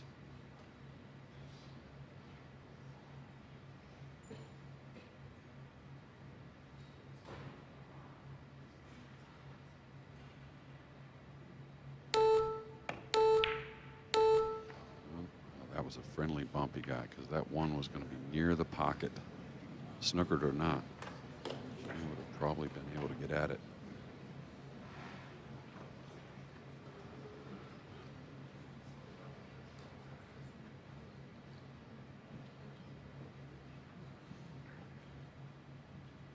That's the shot he's faced with. Doesn't look like there's an edge. If there is, it's very, very thin anyway. Extension called. Yeah, you just maybe size up trying to kick it in the lower left corner, just past the side. Oh, he's curving this. Wow.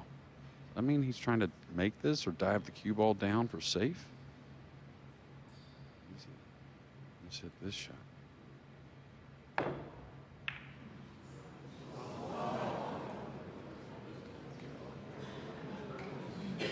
think he's pretty happy, Carl. Well, I'd be delighted because, you know, when you're playing them swerve shots, how many of them do you play in a match? It's not like you're going to go and practice them, is it? So that was the intention. A half-hearted chance of making the ball, but he knew if he misses the double kiss, this is what he may leave. Now watch out for accidentally pocketing a ball with the cue ball coming behind the 7. Hit it with pretty light speed. This is going to get away, though, a bit. Not as much as I initially thought. You can see this. We are at 9-8, and I think it's fair to say, other than the break, everything else has been pinpoint level, hasn't it? Even the safeties are just creeping out. Rearing up here.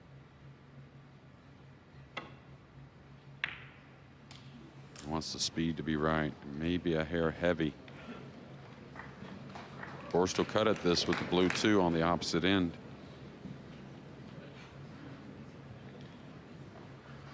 Several safeties in this rack alone. have been not quite as accurate as they are normally when Gorst or Van Boening are at the table. Yeah, can he see he's on the left side of the ball, so trying to go between the 3-7, maybe at the 2 ball.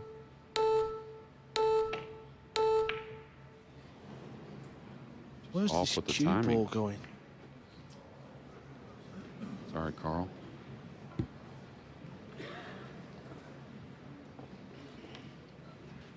It's been pretty consistent in my eyes. Just a little quick sometimes with the stroke for Gorst. I tell you one thing I've noticed with Fedor though, over the times we've been in comms, he either pots the ball into middle or he misses it by a long way. There's no in between. How about this for a stroke? Yeah, he needs a friendly bump. Yeah, I was a little worried about that one. But he does have, you know, no hampering with the cueing, so gotta like him from here. The crowd, they want to see number 6, don't they? They want to see history. They want to say, I was there. I was there when SVB did it.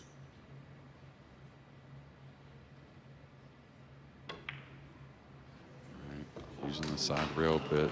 Nice friendly bump there just to hold somewhat.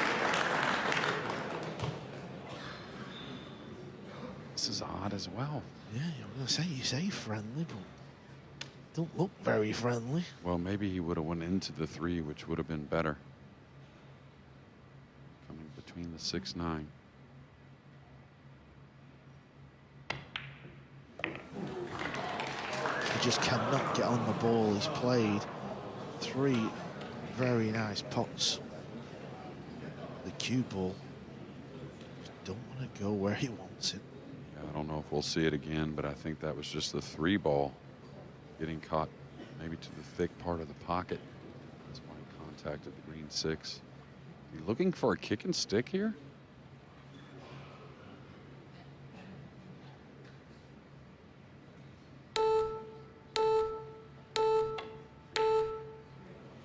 SVB with a kick and stick. That was delightful. It really was.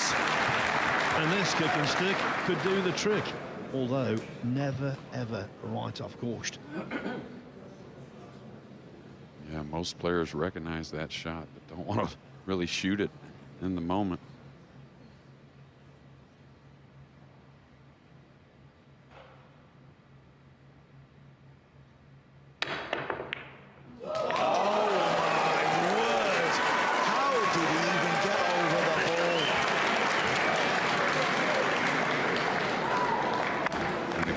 That type of shot, when it's so close and you have to carry the cue ball, if you miss hit it any, you may not even hit the pink because the cue ball will curve.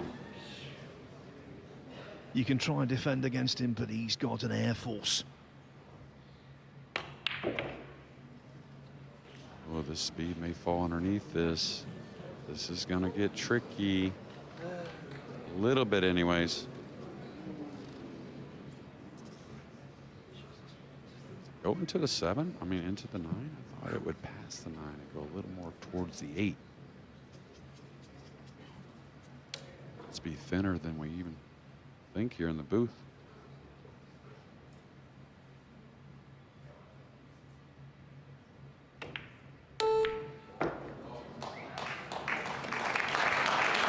Pressure shot pulled off by Gorst.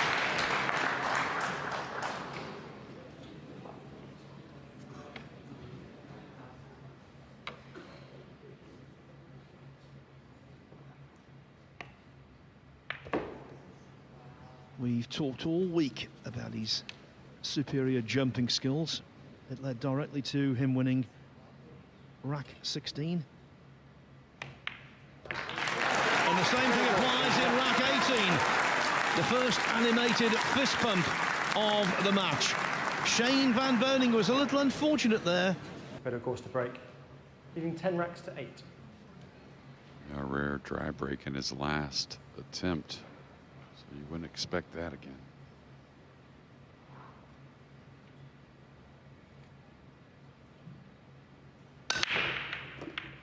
Uh-oh. New ball is going to escape the scratch and dress up for a shot.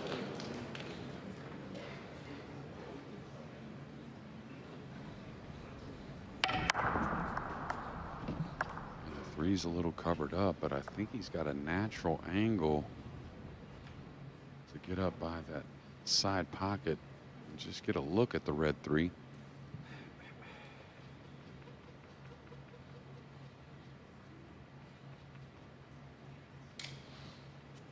They're a bit tricky, Phil, but they're there to take a 3-game lead. I think that would be our first of the match. You think correctly. Yeah, he's just trying to come over to the left, leave that gap in between the 9 and the 8 ball. Looks to be pretty tasty. Looks to be pretty good. Yeah, and one thing you notice and you can learn from Fedor, and of course the same from Shane, is he really didn't kind of back off there, right? He made sure he got that nice bounce so he could cue the ball nicely. Dig on the ball, spin it if he wants. Extension cool. Now, do you pull this, coming 2 rails across the angle a little bit for the pink, or do you come between the 9 and 6 with a little inside? I think that's tough.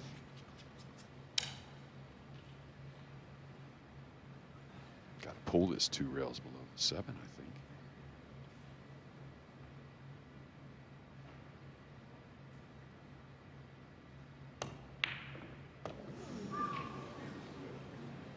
Amazing some of the balls that have rattled and fell in here, Jeremy. Just a couple of weeks ago at the European Open, some of these balls have stayed over the pocket. Yeah, and, you know, we have the black top ones on the outer, right? And these are it's the diamond wood, but I wonder if maybe it's just a hair different. I know the conditions really make a difference with the heating. What interests me is if he hits that to the center of the pocket, the cue ball's overran by some piece. Yeah, catching it as thick as he did actually did him an immense favour.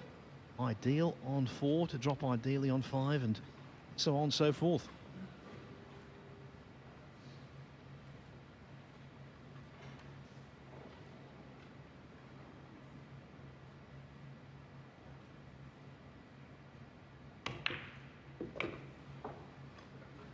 It's going to stop nicely. Too much angle to make it nervy, pocketing the 6, but too little to move the cue ball easily across.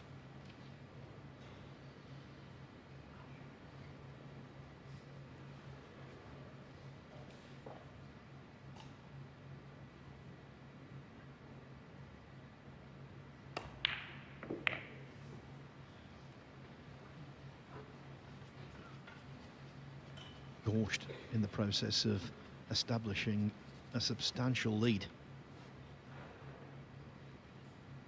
3 racks easily overcome early, but maybe not so late.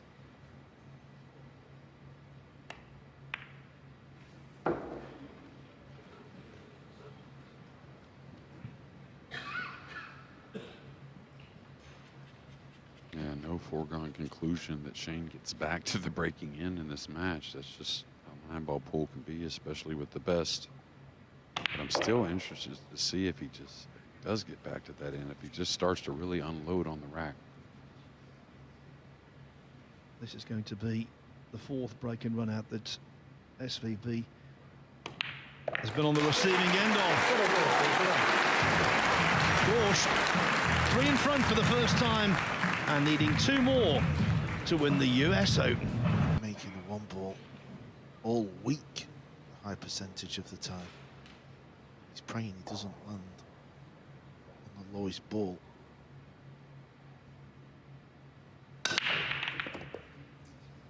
Two's coming up with the cue ball. This is going to dress up pretty nicely.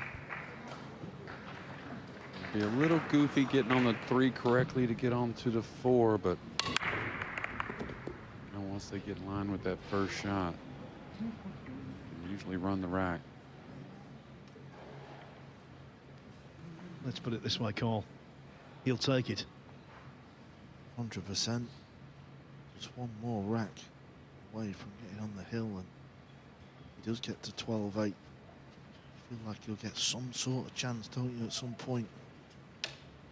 Yeah, and really looking at the rack now, I think he can just simply come 1 rail, kind of on the line where the 2's at. There's a path to come a couple cushions between the 6 and 8 to get on that pink. Don't take your eye off the prize with this blue 2-ball. Those sides are brutal.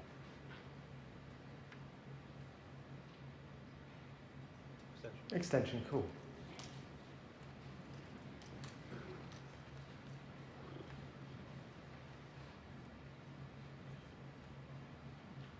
Shane, what's going through his head? He left on a perfect shot and hasn't shot since with the kick and stick.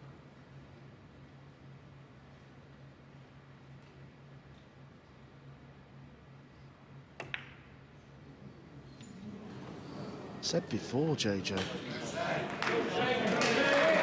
seems to pop the ball or miss it by a mile. How do you not hit a jaw from that?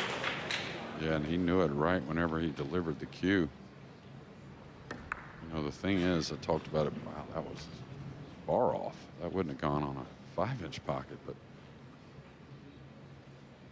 said it before. These balls cut a little easier, so you have to be aware of that.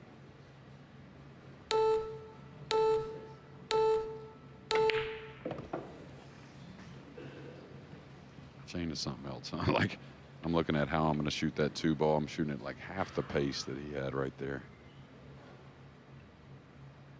Okay, watch out for the lower right corner. Okay, he got into the cue ball nicely. When Gorst broke dry in rack 17, Carl quite rightly said this is a very important visit. The same applies here, really important. And it looks like he's going to level out. Oh, he's elevating to go into the 9. I thought he'd level out and go into the 7 to play the purple in the opposite corner. Oh, yeah, caught it a little thin. Watch out for the cueing. That was just because he overcut the pink to the pocket a bit. Yeah,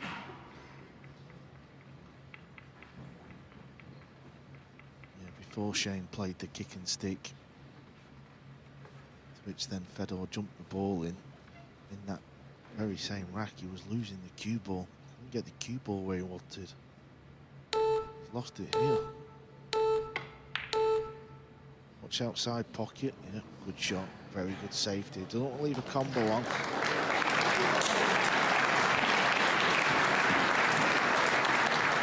Yeah, and he can actually take a chance at fouling here, but also just clipping the purple off 2 cushions and then have another chance because the purple won't be playable even with ball in hand. So this won't be just kind of hit at. It'll be like a medium speed, just past the side. Will not hit this heavy coming in, that's for sure. He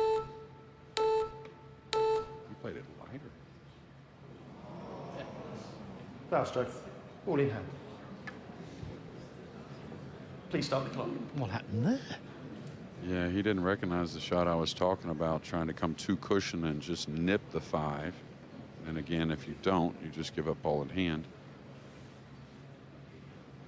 Now Shane, is he just going to use the 6 here, Carl, or does he try to go all the way behind the 7 off 3 cushions? You sort of think distance is your friend. Extension, cool. I kind of like just the 6 coming 2 cushions to the left middle, you know, left middle diamond on the left side rail.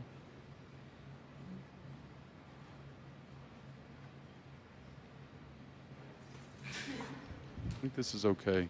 The only thing you don't want to do, you don't want to open up the 8 much and leave some type of rail first off the left side of the 6. It's going all the way to the 7. I think it's got to go. He's not going to be happy with that. Yeah, just the pace seems to be catching him out in this final. Yeah, now, does Gorst go for a bank he can cue very nicely? Does he go for the same type of clip on the right side of the purple?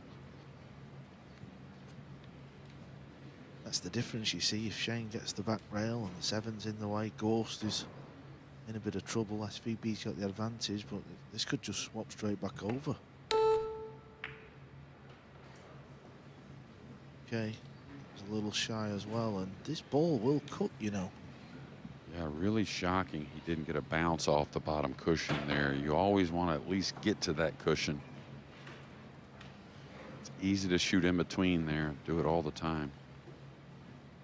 Lots of Gorst safeties in the semi-final and the final haven't been telling at all. It's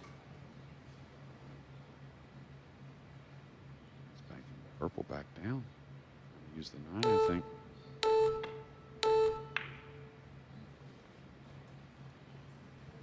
Good stuff.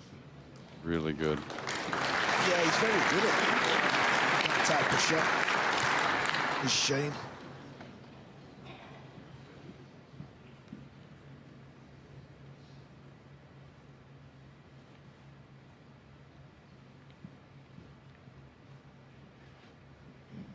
(12-8), 11-9. That is the difference with this one rack. Say is the 7 really impeding what he wants to do with the purple.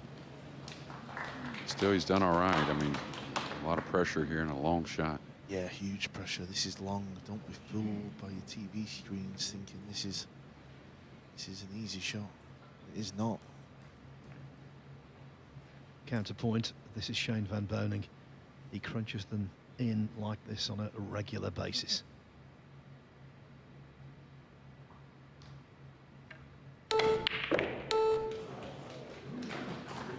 Just not looking for something unfortunate. Wow, hardly any pocket.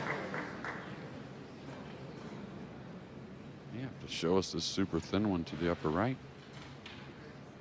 Everything else is super touchy also.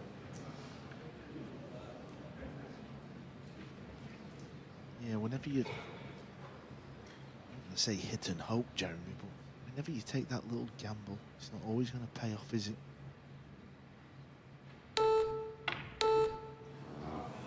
Overcut. That's the common thing there when you're behind the balls. You doubt the hit a bit. Yeah, white and object ball close together means that even for the very best alignment, sometimes a little bit of guesswork. And again, good thing for Gorst, the 7, very playable. Just really put the onus on the thin 6.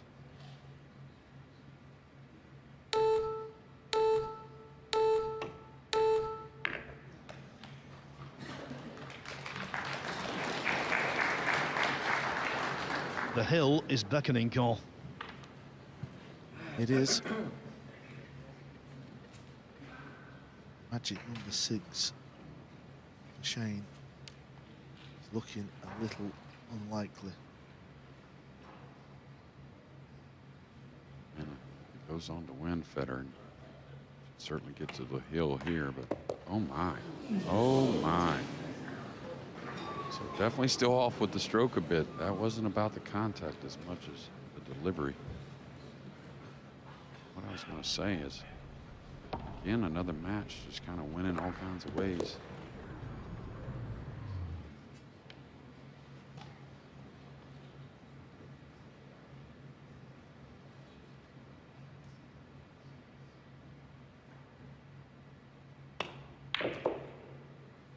Yeah, even that went in a little bit fat, didn't it? He was not playing for the corner. I'm sure he wasn't. The tightness in Fedor Gorst's Q arm is clearly extreme. Likes that stun off those type of shots where a lot of players would roll and off a little bit.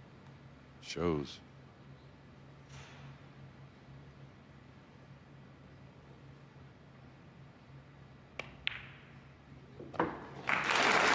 That was more like it. Fedor Gorst. 4 up with 5 to play.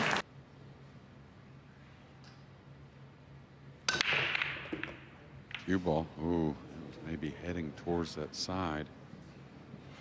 Snookered on the brown 7. Seems like it's been the brown 7 and the blue 2 involved in a lot of these push-outs. Really, if you look at this match for Shane, when you talk about Fedor getting the rolls, at times it's really Shane getting some kind of really unlucky rolls. Remember the jump on the 2 with the scratch off the 7? You know, the ball he just made there to end up very funny on the green 6 in the last game. Yeah, that's the way it works, isn't it? Head-to-head, mano a mano. One man's bad luck is the other good luck. Yeah, and he's going to do it here with a push out. That was his last break of the match, but he's going to put that into a jumping position. Shane, it's your choice. Now Shane, I think, has got to pass it, to be fair, but Please play again. if Fedor makes this, I mean, it's almost like it was really meant to be, Extension the way he may clear the table. Well, one thing is for certain, he'll get close to this jump shot. He'll hit it pretty full. He's going to go near this pocket if he doesn't go in. And really the type you want. He gets to use a little longer part of the jump cue, more power. Just got to kind of stop the ball.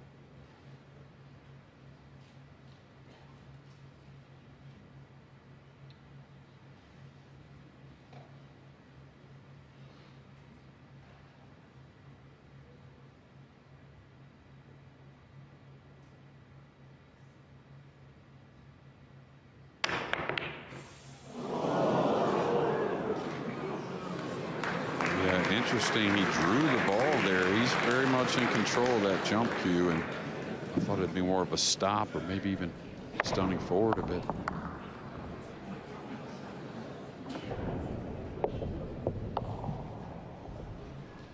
Guess he's pretty amped up is what it is. Yeah, had the 2 gone in, he would have been hooked on the 3.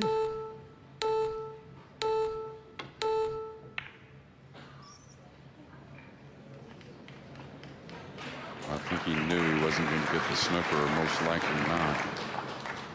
But he might take a chance at kicking it in the upper corner just because snooker was pretty hard to get.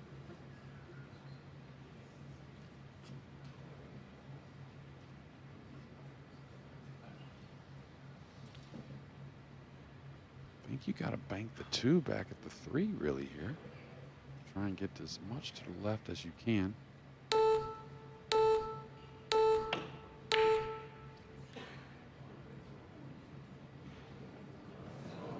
He was looking at the 2 from an early stage, but there wasn't enough juice. I was with you, John. Just a little bank back up on the table. SVB's not had much table time. He's clearly under the gun. You've got all them balls in the centre of the table. You was a big favourite to come away with something good. Yeah, and as close as this ball got to that double bank, it actually made things a bit more odd, even though it's not really missable. He's going to lose the cue ball drawing off the 6 if that's the case. He drew it straight. So this guy's not done. That was a little bit special, wasn't it? That really was. Simply superb.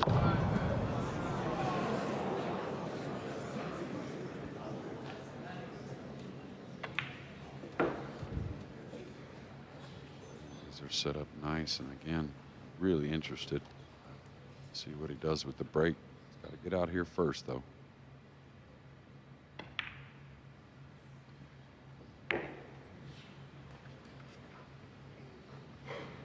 Could go forward to the rail here.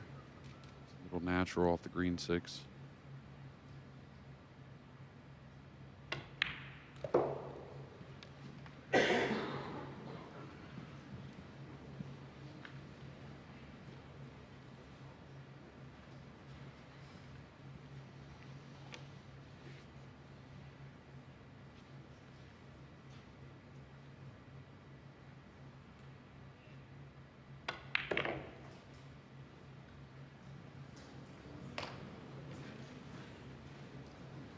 Hard to knock him coming for the side, but when you don't get ideal, you start to become a little awkward. A lot of pockets for the 8, though, so that's going to help.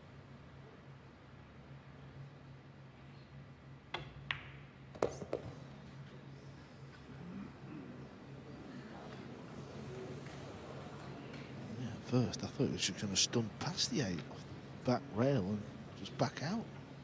I'm with you, Carl. He didn't want to draw the cue ball.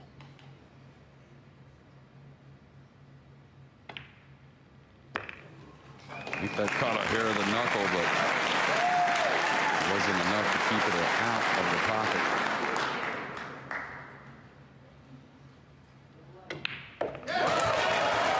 Not over yet. Nice.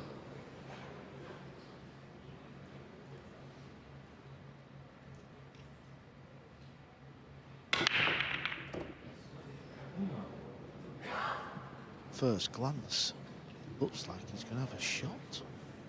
He is going to have a shot. It's not bad, this. Well, it seems like he cut the one a bit more to me. Got a lot of action on the rack.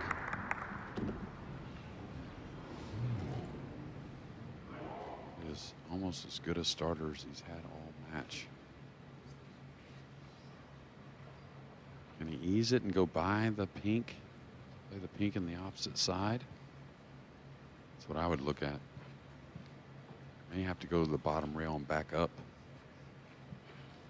Tip position will tell us all what he's doing.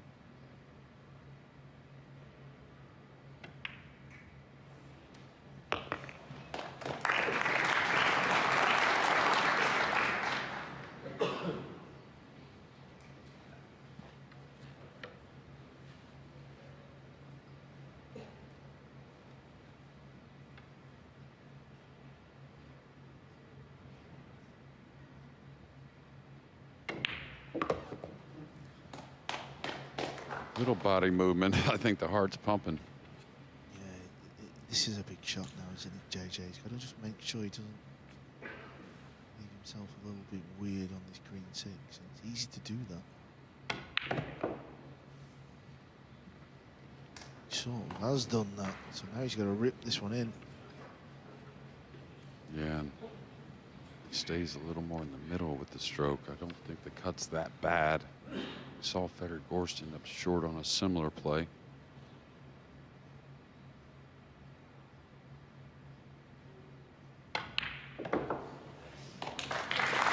Good, positive strike. It really was. Yeah, not the type of shot you want to roll. You know, maybe in practice or whatnot, but distance he'd like to stun this a hair, maybe get somewhat straight on the 8. Dragging it in.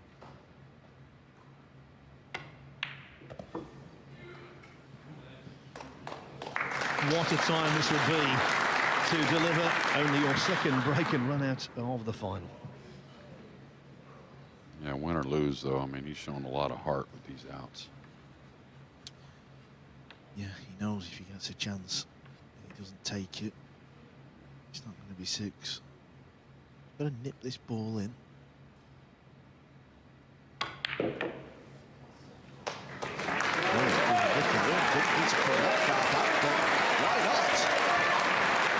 He's going to be on double figures. Hear the roar of the Shane van Boening Legion of fans. They would love to see a full-scale comeback here. Trailing 12 racks to 10.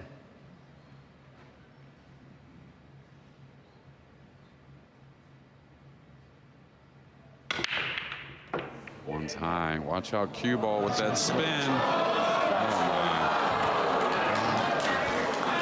Yeah, with ball in hand, look at this layout. You really couldn't get any more simple to try and get this title. And please stop the clock. I'll tell you what, I had a premonition there. I just thought he's going to scratch here. I just knew it. The air has gone out of the balloon in this room. And again, probably not on the positive side of the rolls in this match, but still have to give it to Fedor Gorst. And what a layout here, Carl, to try and get this title. Yeah, now whenever you get to a final, you find yourself on the hill. All you can ask for, one go, one attempt, and as Jeremy rightly says, when you look at the table layout, 2 connects to 3 easy, 3 to the pink, 4's a doddle, and the 5's on the left, so's the 7, and it's going to be the 8 in the corner, and just stunned 9 in the middle. I mean, these are 1,000 out of 1,000 in practice. The only thing that stops him, the situation.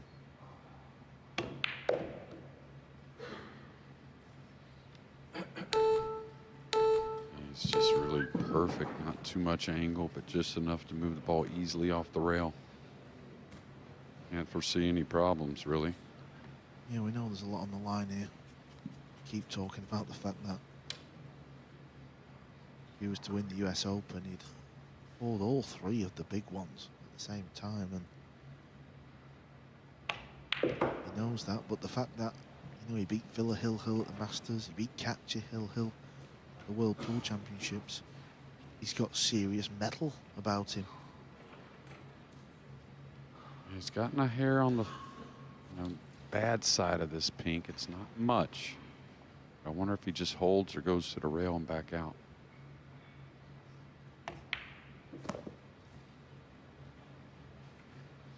Again, his bread and butter. Cool. Does he stay on the short side, simplifying the purple? Does he go what he likes to do, which is the heavy stun? Heavy stun makes the purple missable.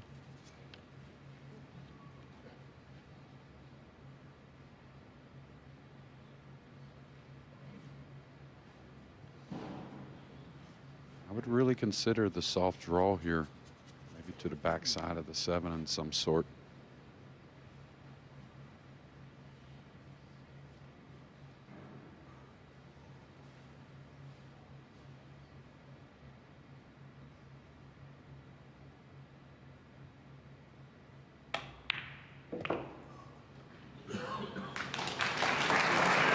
He won't be taking anything for granted. Complacency is an enemy in this kind of situation, but that could be the key. That could be the one that puts him in heaven. Yeah, it was center cut. And again, just thinking about how many different ways this guy's won some titles. It was 7 breaking runs in the Masters for Josh Filler. He overcame that. Overcame Eklund Kachi, arguably. He's definitely one of the top 4 guys, along with Filler. Of course, the ones that were at the table now. He's an American, playing for America and residing here, but you know the crowd was looking for number 6 for Shane.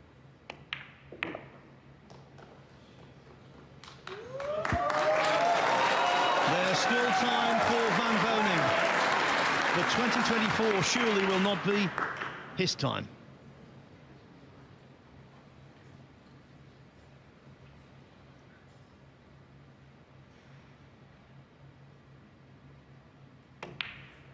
Improves majors this year.